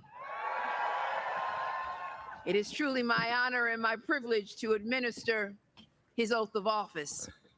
Controller-elect Levine, please raise your right hand and repeat after me. I, Mark Levine, do solemnly swear that I will support the Constitution of the United States, the Constitution of the State of New York, and I will faithfully discharge the duties of the Controller of the City of New York according to the best of my ability. Congratulations, Mr. Controller. Wow.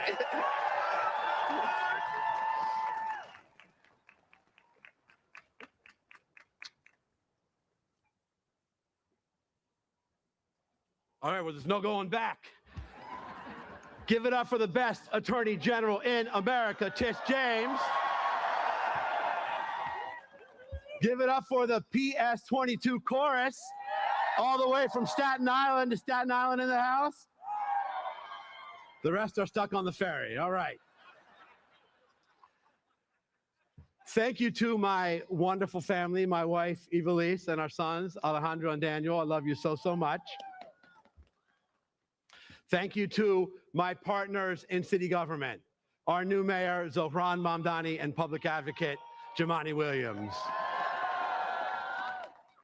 How remarkable is it that on these steps today, we have 3 swearings in, one by a leader using a Quran, one by a leader using a Christian Bible, and one by a leader using a Chumash, or Hebrew Bible. I am proud Proud to live in a city where this is possible. Muy buenos días a todos y a todos.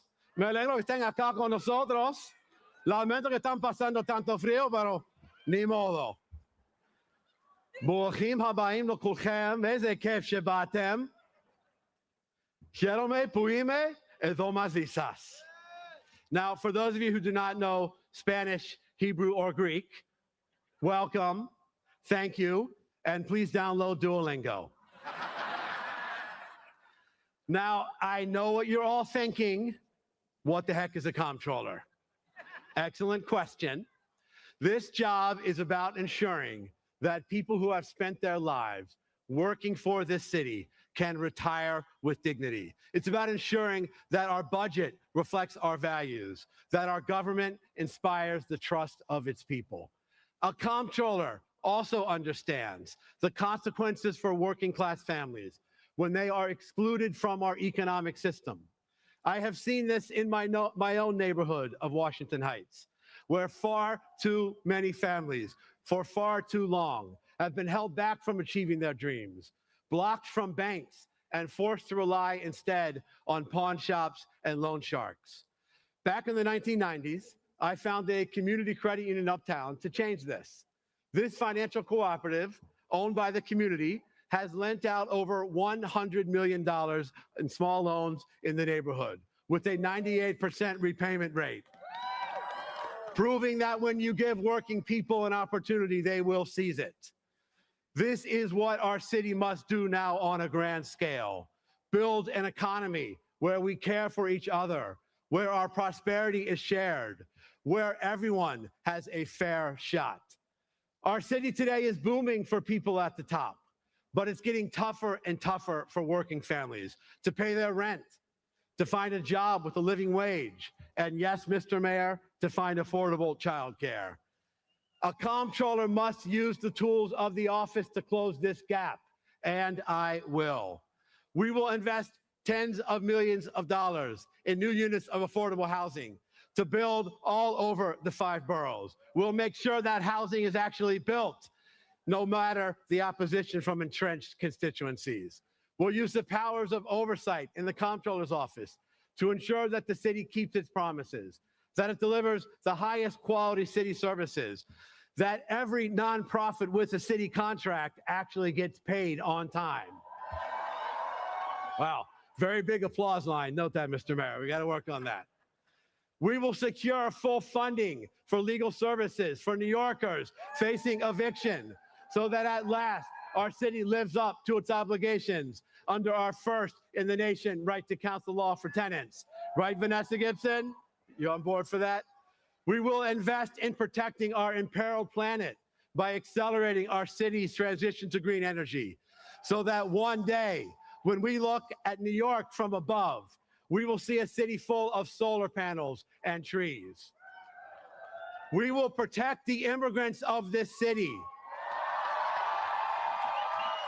so that families are not ripped apart by masked, unnamed government agents. And we will seek to understand each other. Though we will not always see the world the same way, we can and must ensure that all New Yorkers feel safe and respected, whether they're entering a house of worship, lighting a menorah in public, or saying the Salah prayer anywhere in this city. Our city government can and must take on the challenges of this moment. But to do that, we need a better city government, one that uses the tools of the modern era, a government freed from the worst limitations of bureaucracy, one nimble enough to move fast during a period of accelerating change and to capitalize on the new promises of technology while protecting against its perils. No other city on earth has this many lives, languages, and dreams in one place. Our task now is to ensure that this will be a city where all of us together can achieve those dreams. Almost 30 years ago, I stood in a small storefront in Washington Heights, helping immigrant neighbors open their first savings accounts. They trusted us with their dreams, a small business, a child's education, a home of their own. Today, you have entrusted me with something far greater, to safeguard the resources and the future of this entire city. I promise you, I will honor that trust every single day. Muchísimas gracias. Toda rabá. Efkaristo poli. Thank you so much. Thank you.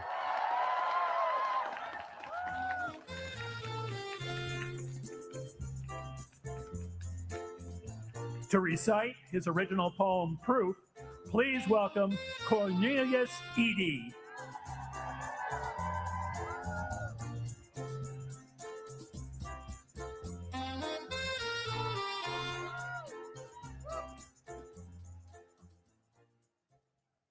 Hold on. Well, first of all, I want to thank the mayor. I want to thank the mayor and his staff for inviting me, for the honor of inviting me here to read this poem. This morning, when I woke up, my wife joked that sometime during the campaign, there was probably somebody who said, him? He'll get elected when hell freezes over.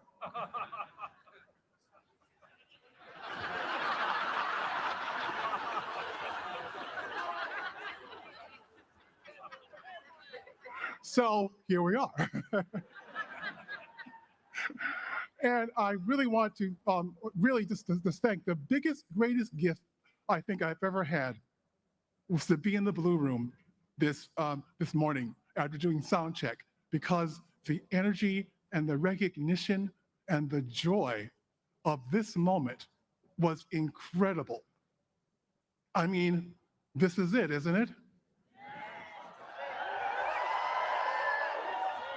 I mean, this is what this work has been about, right? And it was just wonderful to see people see that moment. I was reminded this morning that New York was the first capital of the United States. And it seems to me that this might be another kind of new beginning for a certain kind of energy that might be starts here and goes out across the country, the rest of the nation.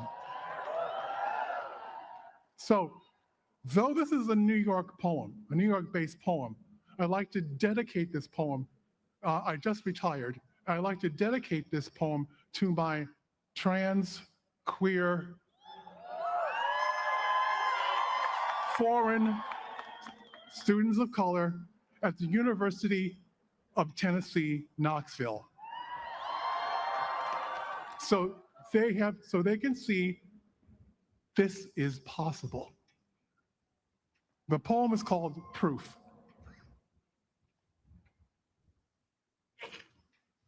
Proof. You have to imagine it. Who said you were too dark, too large, too queer, too loud? Who said you were too poor, too strange, too fat? You have to imagine it. Who said you must keep quiet? Who heard your story, then roll their eyes? Who tried to change your name to invisible? You've got to imagine. Who heard your name and refused to pronounce it? Who checked their watch and said, not now? James Baldwin wrote, "The place in which I'll fit will not exist until I make it." New York, city of invention, roiling town, refresher and renewer. New York, city of the real, where the canyons whisper in 100 tongues. New York, where your lucky self waits for your arrival, where there is always soil for your root. This is our time.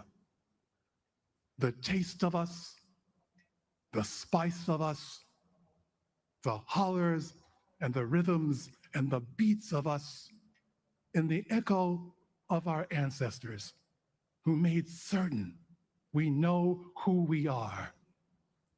City of insistence, city of resistance, you have to imagine an army that wins without firing a bullet, a joy that wears down the rock of no.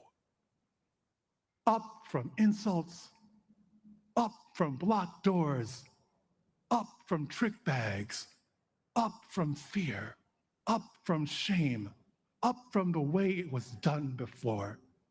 You have to imagine that space they said wasn't yours, that time they said you'd never own.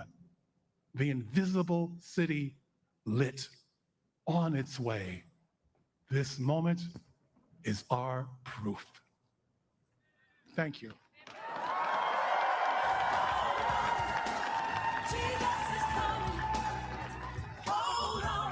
To administer the oath of office to Public Advocate Jumanji Williams, welcome 3 New Yorkers who have been impacted by immigration enforcement in New York City.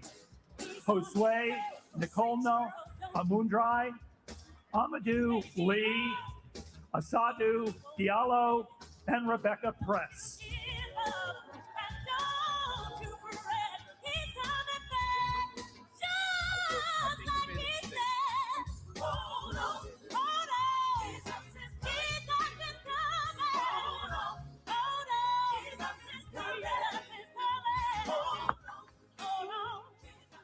Show me what community looks like. Show me what community looks like. Good afternoon, ladies and gentlemen. My name is Amadou Lee, and I'm a Senegalese American, a proud New Yorker, and I am honored to be a naturalized American citizen. I came into this country in 2001 as a teenager. I was undocumented, with no one and nowhere to turn. Yet, I felt at home. As I walked through the city, the bright light seems to whisper in my ear, telling me, dream, Amadou, dream. You too, you belong here. But being undocumented meant living in fear. It meant being vulnerable. It meant facing deportation. However, after my life story made the front page of the New York Times, something extraordinary happened. People showed up, blue-collar workers, teachers, celebrities, even presidents. They too said that I belong here too. Because of them, I was allowed to stay here. Because of them, I was allowed to study. I was allowed to build a life. But every day, thousands of New Yorkers face the fear I once did without the spotlight. They fear being abducted, detained, and disappeared. With me today is Miss Aissatou Diallo and Mr. Perez. Miss Diallo has lived in the United States for over 20 years. This past Thanksgiving, she was abducted by ICE at LaGuardia Airport. She was shackled and detained. After decades of building a life here, her freedom was suddenly stripped away. Mr. Perez and his family fled Venezuela in search of safety to New York City. He and his partner and their 3 beautiful children were summoned to 26 Federal Plaza just before Christmas. Just before Christmas. Not knowing whether they would walk out together as a family. And standing beside each one, as he stood beside many New Yorkers, was public advocate Jumaane D. Williams.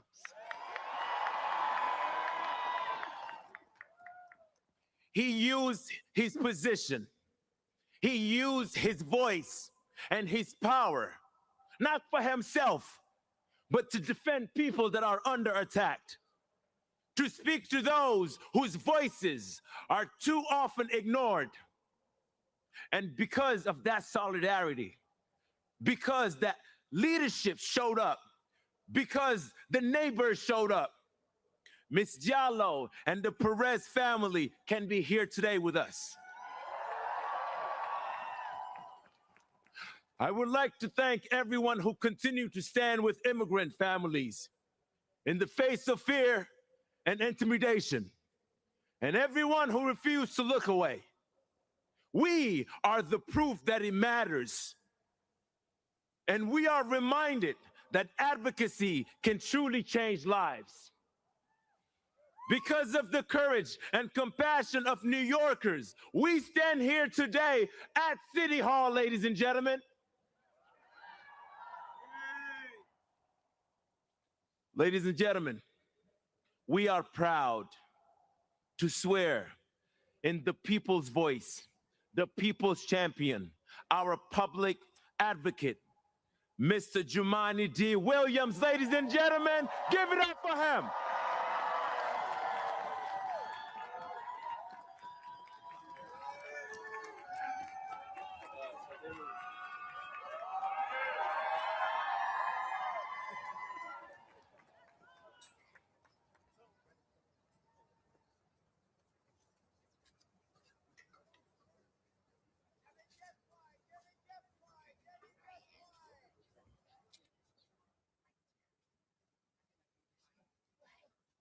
Please raise your right hand.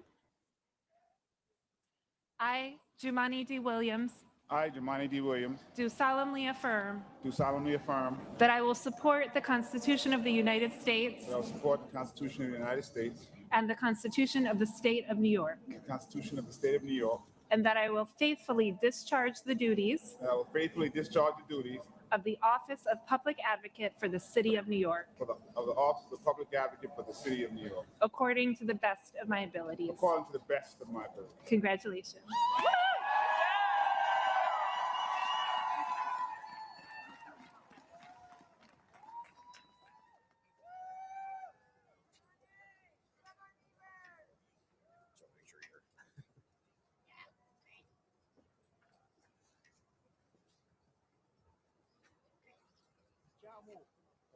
I didn't forget. Zohran, Mark, we did it. We're here. Thanks to everybody out here. Thank y'all. Peace and blessing, love and light as we begin a new term, a new era for New York City. Thank you, everyone. I want to thank Amadou and his inspiring family for being here at this ceremony in New York. I'm a son of immigrants myself. My parents came over from Grenada over 50 years ago. I was just sworn in on my late father's Bible. My mother is here today.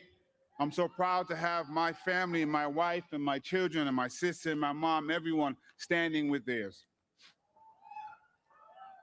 Their stories perfectly capture this moment for the city. The challenges we face, the hardships we endure, and the hope that persists.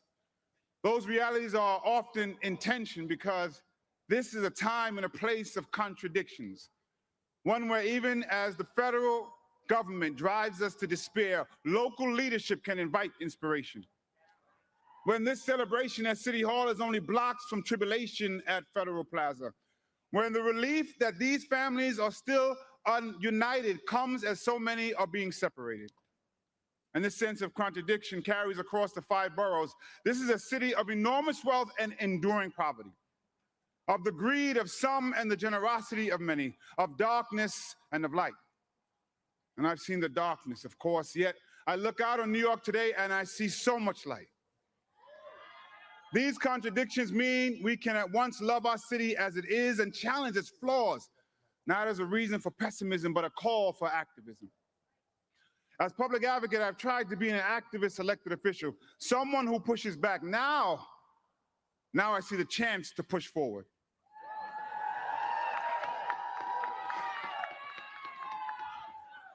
To provide accountability aimed at the ideal that government has an opportunity and an obligation to do good. At the core of public service and progressivism is the principle of making government work and showing people it can work for them. That means we need to meet people where they are, also show grace instead of ignoring what brought them there, and be honest about why. The powers in place would rather create an other to blame for our problems than to address them, whether it be our immigrant communities, our trans siblings, our homeless neighbors, or too many other marginalized groups. Rejecting those ideas means naming the reason that the powers in place perpetuate them, because if we are divided, the status quo stands. Whether you arrived in our city generations ago, or 5 years ago, or 5 minutes ago, the reason so many New Yorkers have too little are not because of the people who have even less or who have been here for less time, not because of the people pushed to the bottom, but the systems entrenched at the top. That's where we should focus our anger and our action. If we are not driven apart by the divisions of our races, our religions, our identities, but pulled together by the commonalities in our emotions, our needs, and our humanity, then we can all climb. I know that the project of New York is possible. That great mosaic described by another mayor who believed in democratic social ideals, David Dinkins. Yet the truth of it is there are people who are rooting for New York to fail. Some couch it in concern, others openly scorn our city. But at the heart of this hate is the truth that our success, that our very existence belies their core belief that New York is not possible. They demonize us because our mosaic challenges their ideology. They want to be right in their cynicism more than they want us to succeed in our idealism. They are driven by the idea that bringing together so many diverse people, cultures, faiths, identities into a united community is impossible. But New York, we are a shining beacon of possibility. We cross new cultural borders through each subway stop and are introduced to new experiences through each passenger. Our possibilities come in every language and from every heritage. So do our prayers, so do our people, so does our power. We've shown it in the face of oligarchy and authoritarianism. Neighbors standing with neighbors across borough and background to defend immigrant communities and feed hungry families. We see it in the multicultural mosaic that brought us to this very moment. Even with this great moment, I know that realizing the full potential of our possibility will not be easy. It never has been. Yet I believe it's possible to make great progress because I've seen it through my years in the building behind me and the streets before us. I've been in our movement and I've seen things move. The simple truth is that governing is hard, that achievement is exhausting, and I aim to assist my partners in government when possible and hold them to account when necessary to learn from what we've done and guide what we can do. I believe in this possibility that with the people, the tools, the passions, and the compassion that we need, we can meet the moment and create change. We can look into the unknown and see opportunity. That's the thing about uncertainty. Anything can happen, but anything can happen. We could make New York more affordable, more safe, and more just. We could, we can, and we have to try. This optimism toward action is embedded not only in our city's heritage, history, but in my heritage. In Grenada, Maurice Bishop took up the fight for these radical, crazy ideas, socialist ideals like housing, healthcare, and education. He demanded that we move forward ever, backward never. And today I echo that call from the Isle of Spice to the island of Manhattan. He also cautioned that revolutionaries do not have the right to be cowards. We can be afraid, but we have to meet that courage to match it. There are things to be feared, but there is also reason to hope. Hope is the embrace of possibility. Hope and fear are undeniably connected. Hope is the belief that good can come. Fear is the worry that it won't. In these contradicting ideals, we are faced with a choice, and I choose hope. In other words, I have faith. But faith without works is dead. So today, I'm committing to the work of public service, and I ask every New Yorker to commit their own talents to use what they have and do what they can for the success of our city and everyone who calls it home. I don't know if when my Grenadian mother arrived as a teenager, she hoped that a half a century later her son would speak from these steps. But she could have, because here in New York City, we choose to celebrate possibility and work to make reality. I wish I could go back and tell my younger self that. Instead, I'll say it to my daughters today, to the children of the Perez Alameda family, to everyone who may question their own worth like I did, or whether it's worth fighting for the city with all its contradictions and problems and possibilities. And I gotta take a second to say something to so many young people who are out there. But I'm gonna say it to one person who's waited 49 years to hear it. Little black boy, you were worth it. And you always were. And without any titles, you were enough. You were always enough. And you deserve to accept love, and you deserve to be protected. And I'm honored to be here to help create a city that's worthy of that for you. And I'm so proud of you.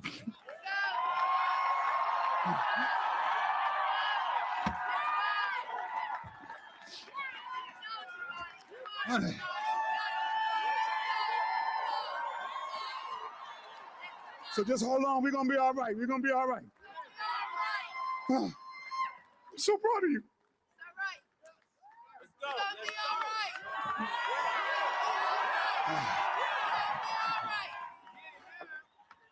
As we head into a new year, a new term, I want to ask all of you to take an oath with me. Our neighbors, I know in Brazil, adopted this motto that I've tried to embody. I did hear it for Comptroller Lander, but I gotta give him his credit.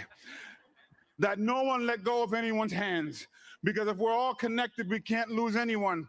So we hold on to the hand of our neighbor and we reach out with our other hand to grasp someone who may fall through the cracks, and we bring them along. I want everyone, if they're comfortable, take a hand of the person next to you or the arm and just repeat after me. We can all be the voice of the people. I know what's ahead, but I won't lose hold. And I won't lose hope. Anything can happen, so anything can happen. And as we march forward, no one let go of anyone's hands. Peace.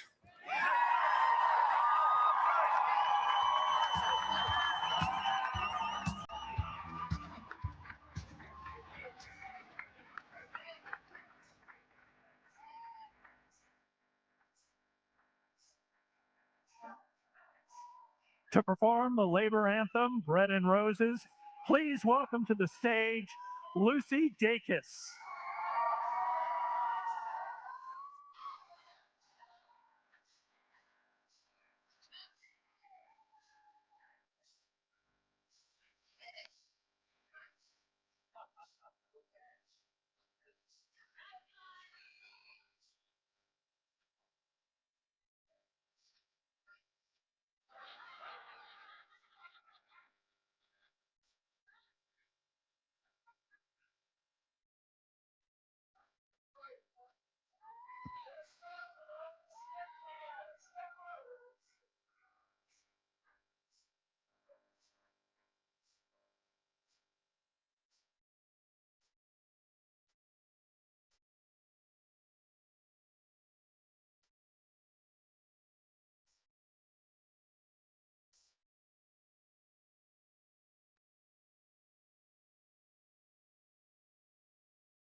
Talking Heads. Jamani Williams kind of stole the show there with that speech. It was a very strong speech by Jamani Williams, who has been involved in New York City politics for quite a while now and has run for mayor himself. It was a very strong address.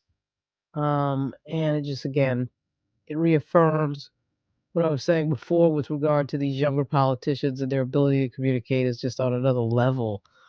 They're very good at getting a message across in an emotional way that really binds people together. He literally joined the crowd together, had them hold hands, lock arms, and that was something that it was a sleeper. But anyway, here's our next part.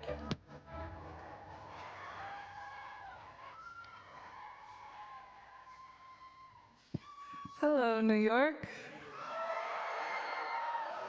Happy New Year.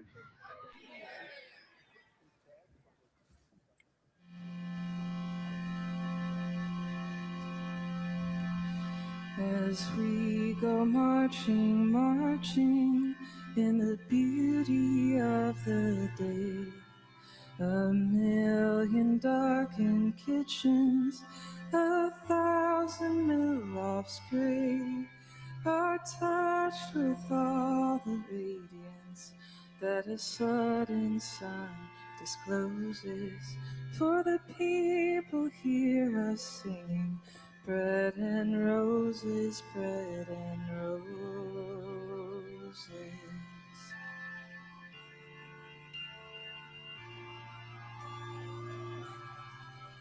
As we go marching, marching, we battle to for men.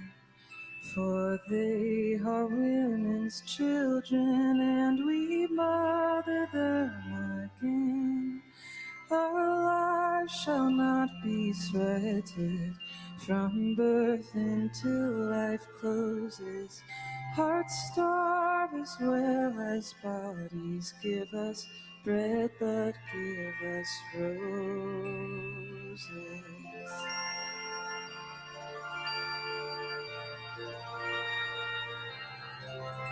As we go marching, marching, unnumbered women dead go crying through our singing their ancient call for bread, small art and love and beauty, their drudging spirits new. Yes, it is bread we fight for, but we fight for roses too.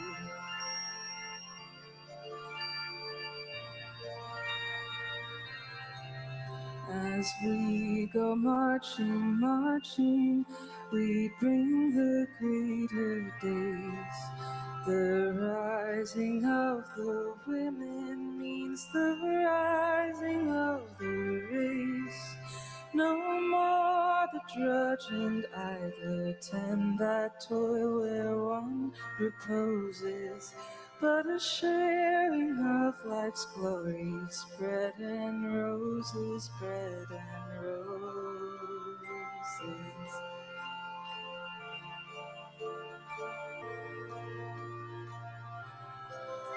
Our lives shall not be sweated from birth until life closes. Hearts starve as well as bodies, bread and roses, bread and roses. Thank you. Congratulations, Zohran.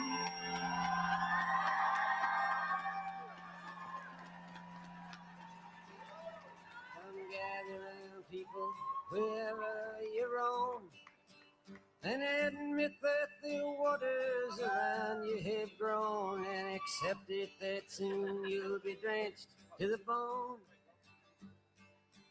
If your time to you is worth saving, They're playing some iconic music at this thing, I'll tell you that. Welcome Senator Bernie Sanders. Here we have Bernie Sanders, finally, the U.S. Senator from Vermont.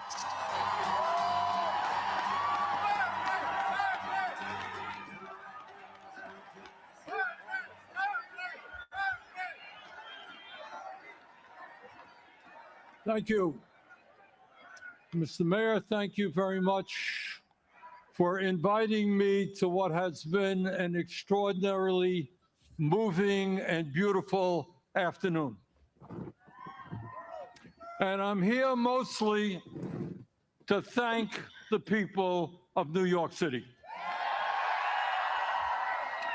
At a time in our country's history when we are seeing too much hatred, too much divisiveness, and too much injustice, thank you for electing Zohran Mamdani as your mayor.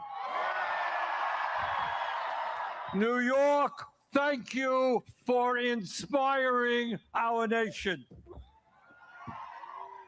Thank you for giving us, from coast to coast, the hope and the vision that we can create government that works for all, not just the wealthy and the few. At a moment when people in America, and in fact throughout the world, are losing faith in democracy, over 90,000 of you in this city volunteered for Zohran's campaign. You knocked on doors. You shared your dreams and your hopes for the future of this city. And in the process, you took on the Democratic establishment, the Republican establishment, the President of the United States, and some enormously wealthy oligarchs. And you defeated them in the biggest political upset in modern American history.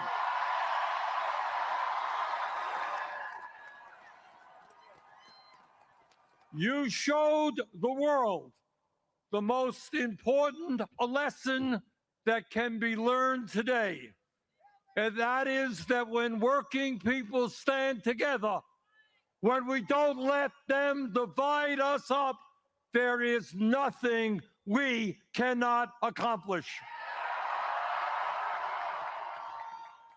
Running a great and winning campaign was extremely difficult, but governing a city of 8 million people with all of its complexities and all of the problems that Zohran is inheriting will be even harder. Zohran needed your help to win the election. Now he will need your help to govern. Grassroots democracy and people participating in the day-to-day struggles of this city will lead to good governance. Please remain involved. You know, all of us have heard how Zohran's opponents have called the agenda that he campaigned on radical, communistic, and absolutely unachievable. Really?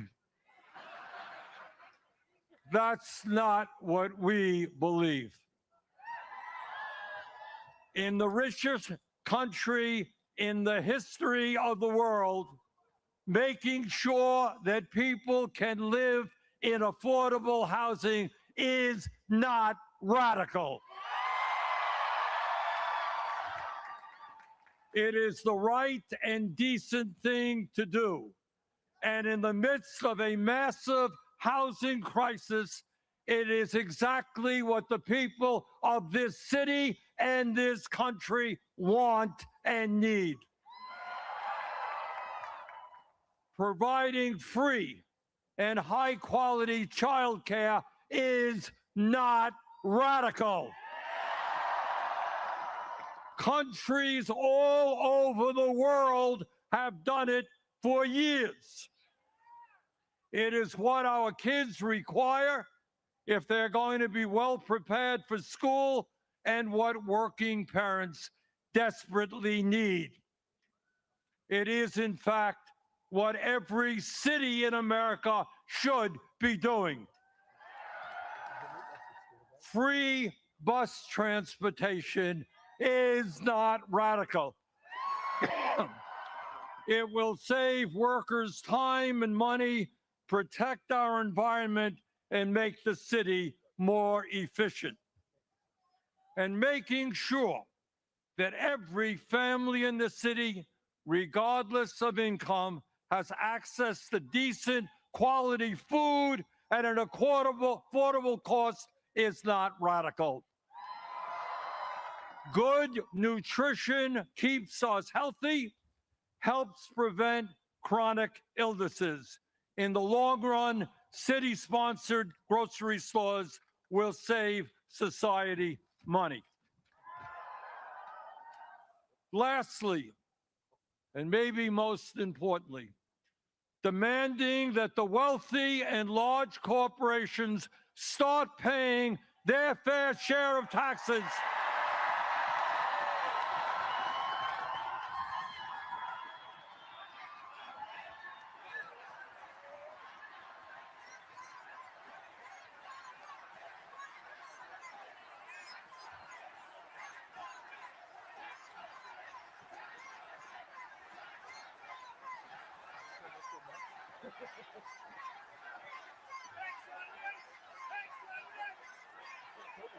As I was saying,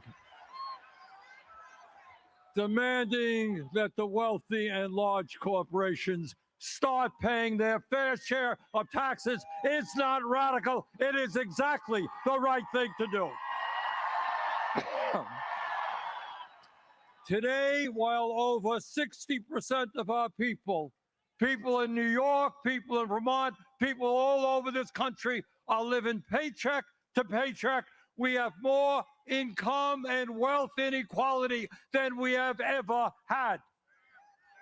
While tens of millions struggle to put food on the table, pay for health care, pay for housing, the top 1% have never, ever had it so good. And yet, there are billionaires and large corporations that pay almost nothing in taxes. That has got to end. That will end. The billionaire class in this city and in this country have got to understand that in America, they cannot have it all. That America, our great country, must belong to all of us, not just a few. And that lesson begins today in New York City. Let me thank you all for the hope and inspiration that you are giving people all over this country. And now it is my honor to swear in your new mayor.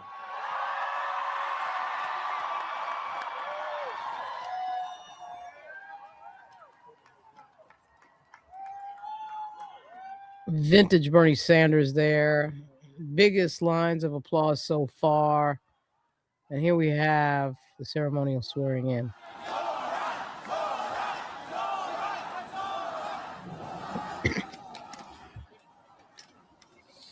Please repeat after me.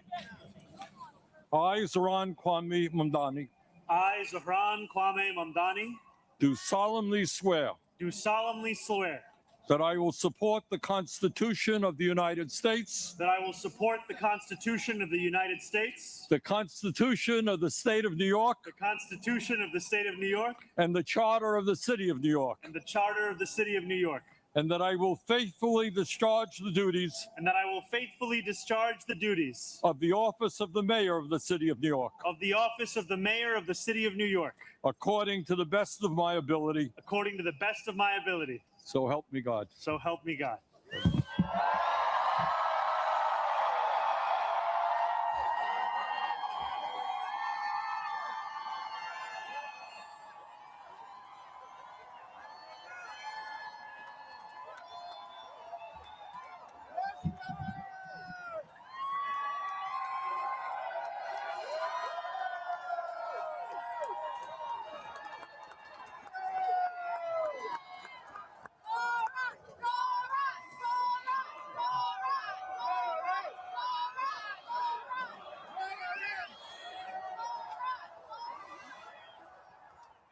My fellow New Yorkers,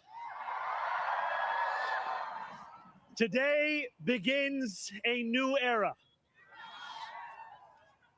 I stand before you, moved by the privilege of taking this sacred oath, humbled by the faith that you have placed in me, and honored to serve as either your 111th or 112th mayor of New York City. But I do not stand alone. I stand alongside you, the tens of thousands of you gathered here in Lower Manhattan, warmed against the January chill by the resurgent flame of hope. I stand alongside countless more New Yorkers watching from cramped kitchens in Flushing and barbershops in East New York, from cell phones propped against the dashboards of parked taxicabs at LaGuardia, from hospitals in Mott Haven and libraries in El Barrio that have too long known only neglect. I stand alongside construction workers in steel-toed boots and halal cart vendors whose knees ache from working all day. I stand alongside neighbors who carry a plate of food to the elderly couple down the hall, those in a rush who still lift strangers' strollers up subway stairs, and every person who makes the choice day after day, even when it feels impossible, to call our city home. I stand alongside over 1 million New Yorkers who voted for this day nearly 2 months ago. And I stand just as resolutely alongside those who did not. I know there are some who view this administration with distrust or disdain, or who see politics as permanently broken. And while only action can change minds, I promise you this: if you are a New Yorker, I am your mayor. Regardless of whether we agree, I will protect you, celebrate with you, mourn alongside you, and never, not for a second, hide from you.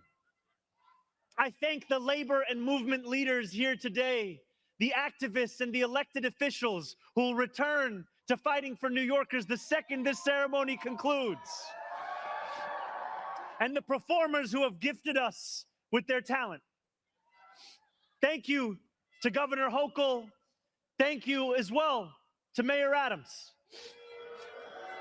Dorothy's son, a son of Brownsville who rose from washing dishes to the highest position in our city, for being here as well.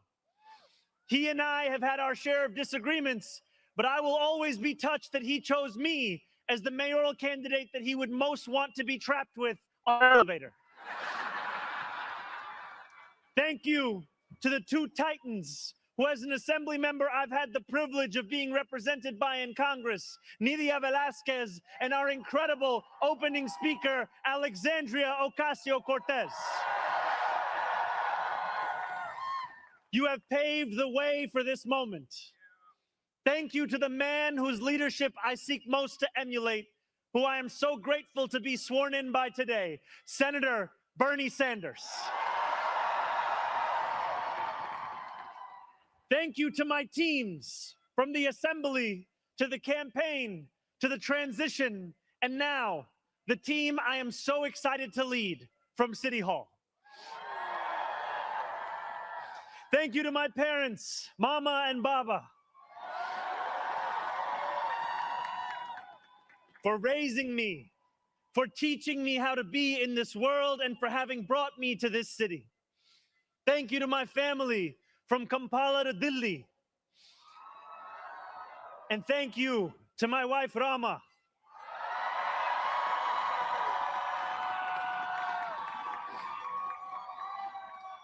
For being my best friend and for always showing me the beauty in everyday things.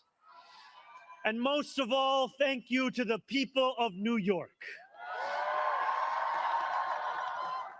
A moment like this comes rarely.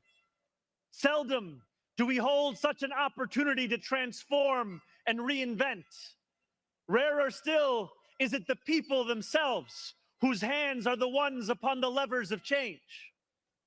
And yet we know that too often in our past, moments of great possibility have been promptly surrendered to small imagination and smaller ambition. What was promised was never pursued. What could have changed remained the same. For the New Yorkers most eager to see our city remade, the weight has only grown heavier.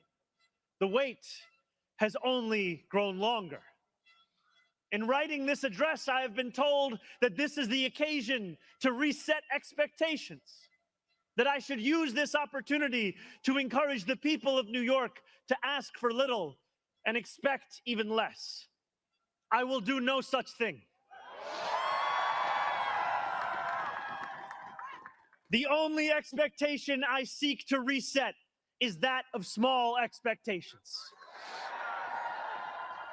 Beginning today, we will govern expansively and audaciously. We may not always succeed, but never will we be accused of lacking the courage to try. To those who insist that the era of big government is over, hear me when I say this. No longer will City Hall hesitate to use its power to improve New Yorkers' lives. For too long, we have turned to the private sector for greatness while accepting mediocrity from those who serve the public. I cannot blame anyone who has come to question the role of government, whose faith in democracy has been eroded by decades of apathy. We will restore that trust by walking a different path, one where government is no longer solely the final recourse for those struggling, one where excellence is no longer the exception. We expect greatness from the cooks wielding 1,000 spices, from those who stride out onto our Broadway stages, and from our starting point guard at Madison Square Garden. Let us demand the same from those who work in government.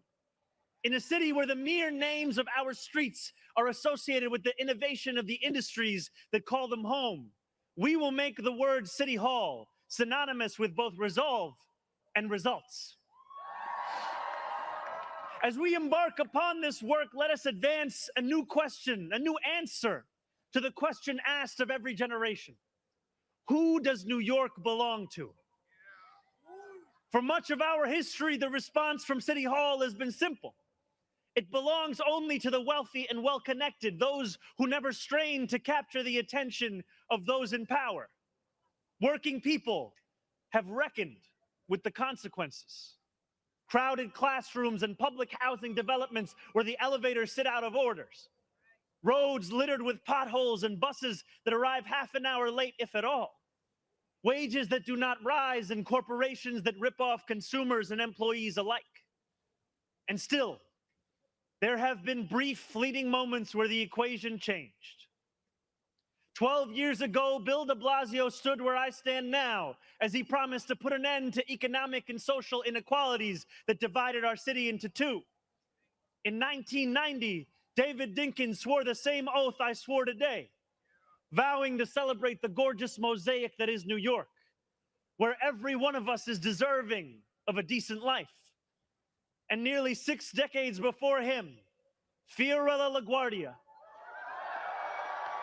took office with the goal of building a city that was far greater and more beautiful for the hungry and the poor. Some of these mayors achieved more success than others, but they were unified by a shared belief that New York could belong to more than just a privileged few. It could belong to those who operate our subways and rake our parks, those who feed us biryani and beef patties, picanha and pastrami on rye. And they know that this belief could be made true if only government dared to work hardest for those who work hardest. Over the years to come, my administration will resurrect that legacy. City Hall will deliver an agenda of safety, affordability, and abundance, where government looks and lives like the people it represents, never flinches in the fight against corporate greed, and refuses to cower before challenges that others have deemed too complicated. In so doing, we will provide our own answer to that age-old question. Who does New York belong to? Well, my friends, we can look to Madiba and the South African Freedom Charter. New York belongs to all who live in it. Together, we will tell a new story of our city. This will not be a tale of one city governed only by the 1%, nor will it be a tale of two cities, the rich versus the poor. It will be a tale of 8.5 million cities, each of them a New Yorker with hopes and fears, each a universe, each of them woven together. The authors of this story will speak Pashto and Mandarin, Yiddish and Creole. They will pray in mosques, at shul, at church, at gurudwaras and mandirs and temples. And many will not pray at all. They will be Russian Jewish immigrants in Brighton Beach, Italians in Rossville, and Irish families in Woodhaven, many of whom came here with nothing but a dream of a better life, a dream which has withered away. They will be young people in cramped Marble Hill apartments where the walls shake when the subway passes. They will be black homeowners in St. Albans, whose homes represent a physical testament to triumph over decades of lesser paid labor and redlining. They will be Palestinian New Yorkers in Bay Ridge,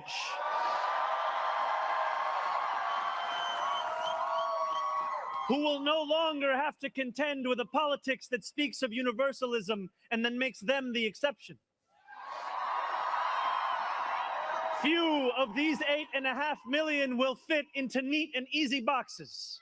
Some will be voters from Hillside Avenue or Fordham Road who supported President Trump a year before they voted for me, tired of being failed by their party's establishment.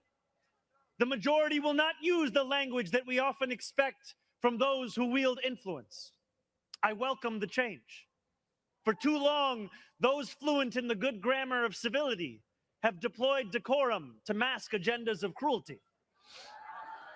Many of these people have been betrayed by the established order. But in our administration, their needs will be met. Their hopes and dreams and interests will be reflected transparently in government. They will shape our future. And if for too long these communities have existed as distinct from one another, we will draw this city closer together. We will replace the frigidity of rugged individualism with the warmth of collectivism. If our campaign demonstrated that the people of New York yearn for solidarity, then let this government foster it. Because no matter what you eat, how you pray, or where you come from, the words that most define us are the two we all share: New Yorkers. And it will be New Yorkers who reform a long broken property tax system. New Yorkers who will create a new Department of Community Safety that will tackle the mental health crisis and let the police focus on the job they signed up to do. New Yorkers who will take on the bad landlords who mistreat their tenants and free small business owners from the shackles of bloated bureaucracy. And I am proud to be one of those New Yorkers. When we won the primary last June, there were many who said these aspirations and those who held them had come out of nowhere. Yet one man's nowhere is another man's somewhere. This movement came out of 8.5 million somewheres. Taxi cab depots and Amazon warehouses, DSA meetings and curbside domino games. The powers that be had looked away from these places for quite some time, if they'd known about them at all. So they dismissed them as nowhere. But in our city, where every corner of these 5 boroughs holds power, there is no nowhere and there is no one. There is only New York and there are only New Yorkers. 8.5 million New Yorkers will speak this new era into existence. It will be loud. It will be different. It will feel like the New York we love. No matter how long you have called this city home, that love has shaped your life. I know that it has shaped mine. This is the city where I set land speed records on my Razor scooter at the age of 12. quickest 4 blocks of my life. The city where I ate powdered donuts at halftimes during AYSO soccer games and realized I probably was not going to be going pro. The city where I devoured 2 big slices at Coronet's Pizza, played cricket with my friends at Ferry Point Park, and took the 1 train to the BX10 only to still show up late to Bronx Science.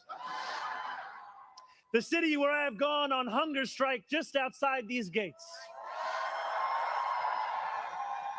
Sat claustrophobic on a stalled N train just after Atlantic Avenue, and waited in quiet terror for my father to emerge from 26 Federal Plaza. The city where I took a beautiful woman named Rama to McCarran Park on our first date and swore a different oath to become an American citizen on Pearl Street. To live in New York, to love New York, is to know that we are the stewards of something without equal in our world. Where else can you hear the sound of the steel pan, savor the smell of sancocho, and pay $9 for coffee on the same block? Where else could a Muslim kid like me grow up eating bagels and lox every Sunday? That love will be our guide as we pursue our agenda. Here, where the language of the New Deal was born, we will return the vast resources of this city to the workers who call it home. Not only will we make it possible for every New Yorker to afford a life they love once again, we will overcome the isolation that too many feel and connect the people of this city to one another. The cost of childcare will no longer discourage young adults from starting a family, because we will deliver universal childcare for the many by taxing the wealthiest few.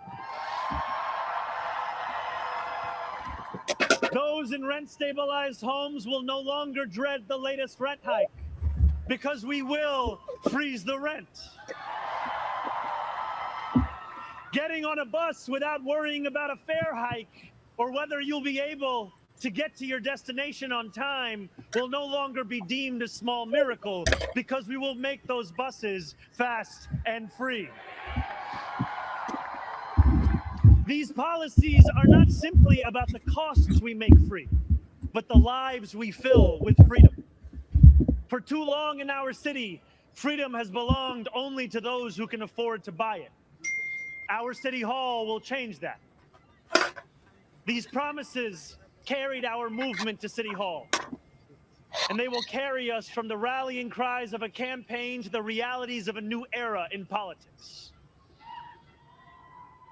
2 Sundays ago, as snow softly fell, I spent 12 hours at the Museum of the Moving Image in Astoria, listening to New Yorkers from every borough as they told me about the city that is theirs.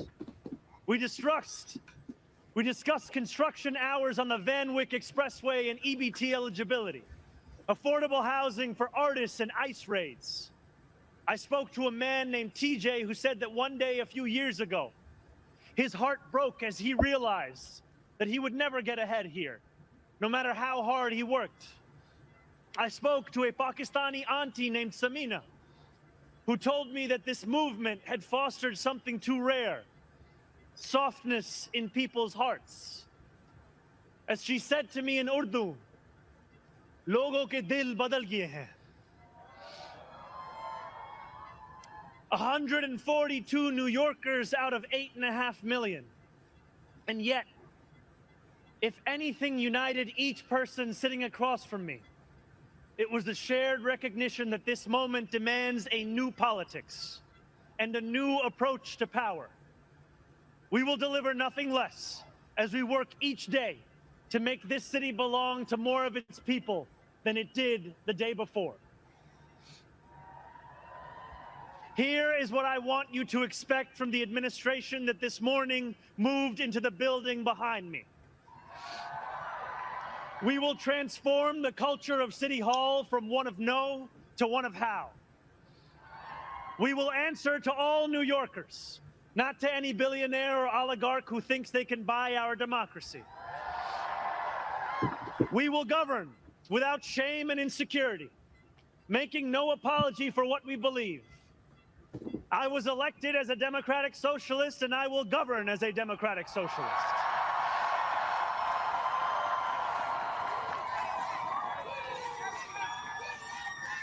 I will not abandon my principles for fear of being deemed radical. As the great senator from Vermont once said, what's radical is a system which gives so much to so few and denies so many people the basic necessities of life. We will strive each day to ensure that no New Yorker is priced out of any one of those basic necessities. And throughout it all, we will, in the words of Jason Terrence Phillips, better known as Jadakiss or Jay to the Moi, be outside. Because this is a government of New York, by New York, and for New York.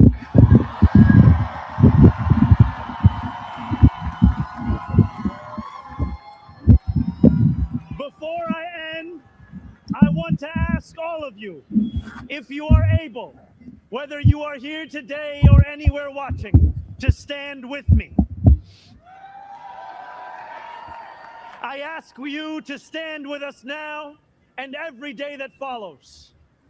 City Hall will not be able to deliver on our own.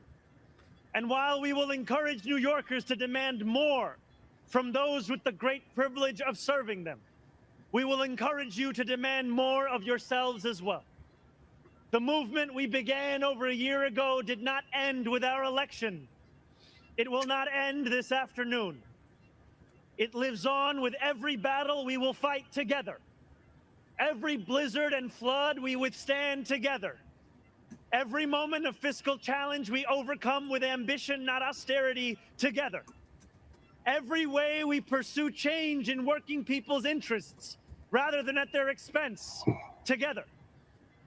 No longer will we treat victory as an invitation to turn off the news. From today onwards, we will understand victory very simply. Something with the power to transform lives, and something that demands effort from each of us every single day. What we achieve together will reach across the 5 boroughs, and it will resonate far beyond. There are many who will be watching. They want to know if the left can govern. They want to know if the struggles that afflict them can be solved. They want to know if it is right to hope again. So standing together with the wind of purpose at our backs, we will do something that New Yorkers do better than anyone else. We will set an example for the world. If what Sinatra said is true, let us prove that anyone can make it in New York and anywhere else too. Let us prove that when a city belongs to the people, there is no need too small to be met, no person too sick to be made healthy, no one too alone to feel like New York is their home. The work continues. The work endures. The work, my friends, has only just begun. Thank you.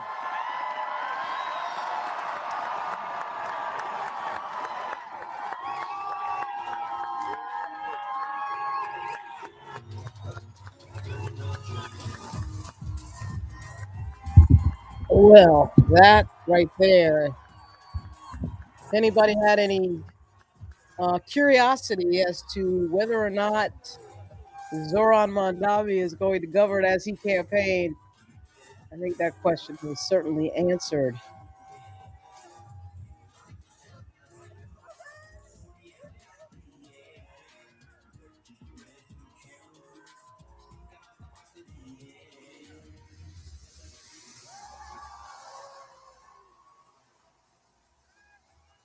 Got some confetti coming up here.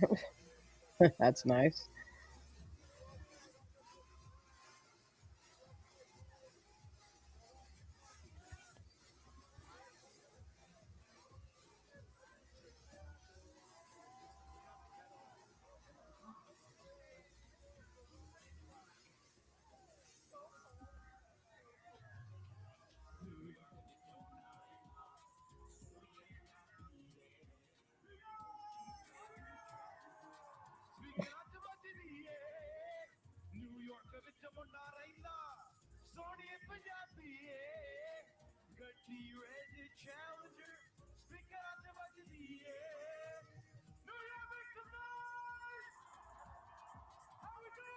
Okay. How we're doing is cold, probably.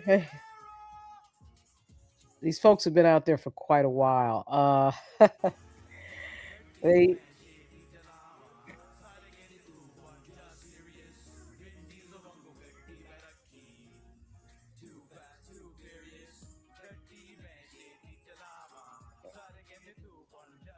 okay. So that right there was, of course, a speech that I think is going to be remembered for a while. Certainly, there's going to be a lot of commentary about certainly the things that he said with regard to how he would govern, which shouldn't surprise anybody, really. The line that it's interesting though. The biggest applause line of this entire 3 hours was when Bernie Sanders said that they were going to make sure that the rich pay their fair share of taxes.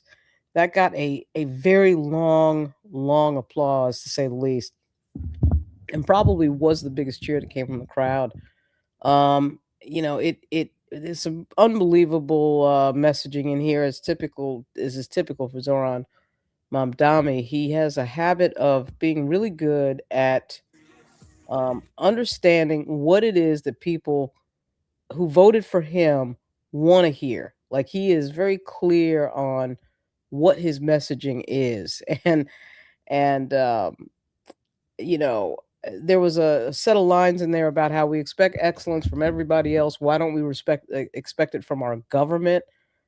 He had a certain a line in there about how the billionaire class has to understand that they can't have it all. That was actually Bernie. There was an unbelievable line in there about Zoran with regard to the rich. We can't have a situation where the rich or the freedom is only what people can afford. I mean, so there was a lot to say there. Really, a shout out to the Palestinian community in Bay Bridge. Um, there was a lot to take away here. I'm gonna have to do another live feed on it because I'm at 3 hours, man, and it has been a while. I thought they'd wrap this up in an hour. I was totally wrong. They did not wrap this up in an hour. They went on and they did what they had to do there. It was Jumaane Williams who really almost stole the show there with a few lines as well. But obviously, this is the day for the new mayor of New York, Zohran Mamdani, and he is in fact gonna, as he said, he is going to govern. As he said, I was elected as a democratic socialist, and I'm going to govern as a democratic socialist. For anybody who might have been wondering if that was going to be in jeopardy, that ain't happening. So here we go. We'll see what happens in New York. I'll be in New York a lot. Certainly, as the weather gets a lot warmer, I'll be in New York. It is absolutely freezing on the eastern coast, on the East Coast. So that's it. I'm gonna wrap here because I got some stuff on CBS coming up, man. CBS is a trip. CBS is an absolute trip. They have a new anchor for their CBS flagship show, and he has said some comments today that have blown up in the media, as they should have, because they're quite interesting. At any rate, this is Lauren Burke. That was, of course, the swearing in of the new mayor of the city of New York, Zohran Mamdani. And there's a lot to take away here. There's a lot to unpack, and there's going to be a lot more to unpack as the weeks move forward with this new mayor in a city of 8.5 million people. The city of New York, city where I was born, and I will be paying very close attention, as so many others will. But I'll be back soon. There's been a very long live feed. Thanks for joining. Mike, thanks for joining, and so many others. But man, I got to bounce. I got to eat. There's a lot going on. So I'll be back soon.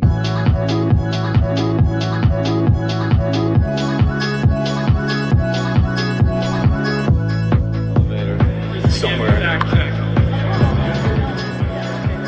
What's going on? Thank you. Are you watching now? Yeah. No, I was watching on the left, but it's excellent. I love it. I love the traffic's blowing up. You were in Brooklyn last night. Where? I was in Bushwick. Okay, my grandmother's house is in Crown Heights. Oh, yeah. So when I saw you, I was trying to look at what the pizza place was to see where As soon as we got there, someone recognized the pizza place. They're like, we got to get out of here. Someone had get out. It was great. blown up our spot. This show is freaking fantastic. Thank you. Love it. Love it, man. Love it.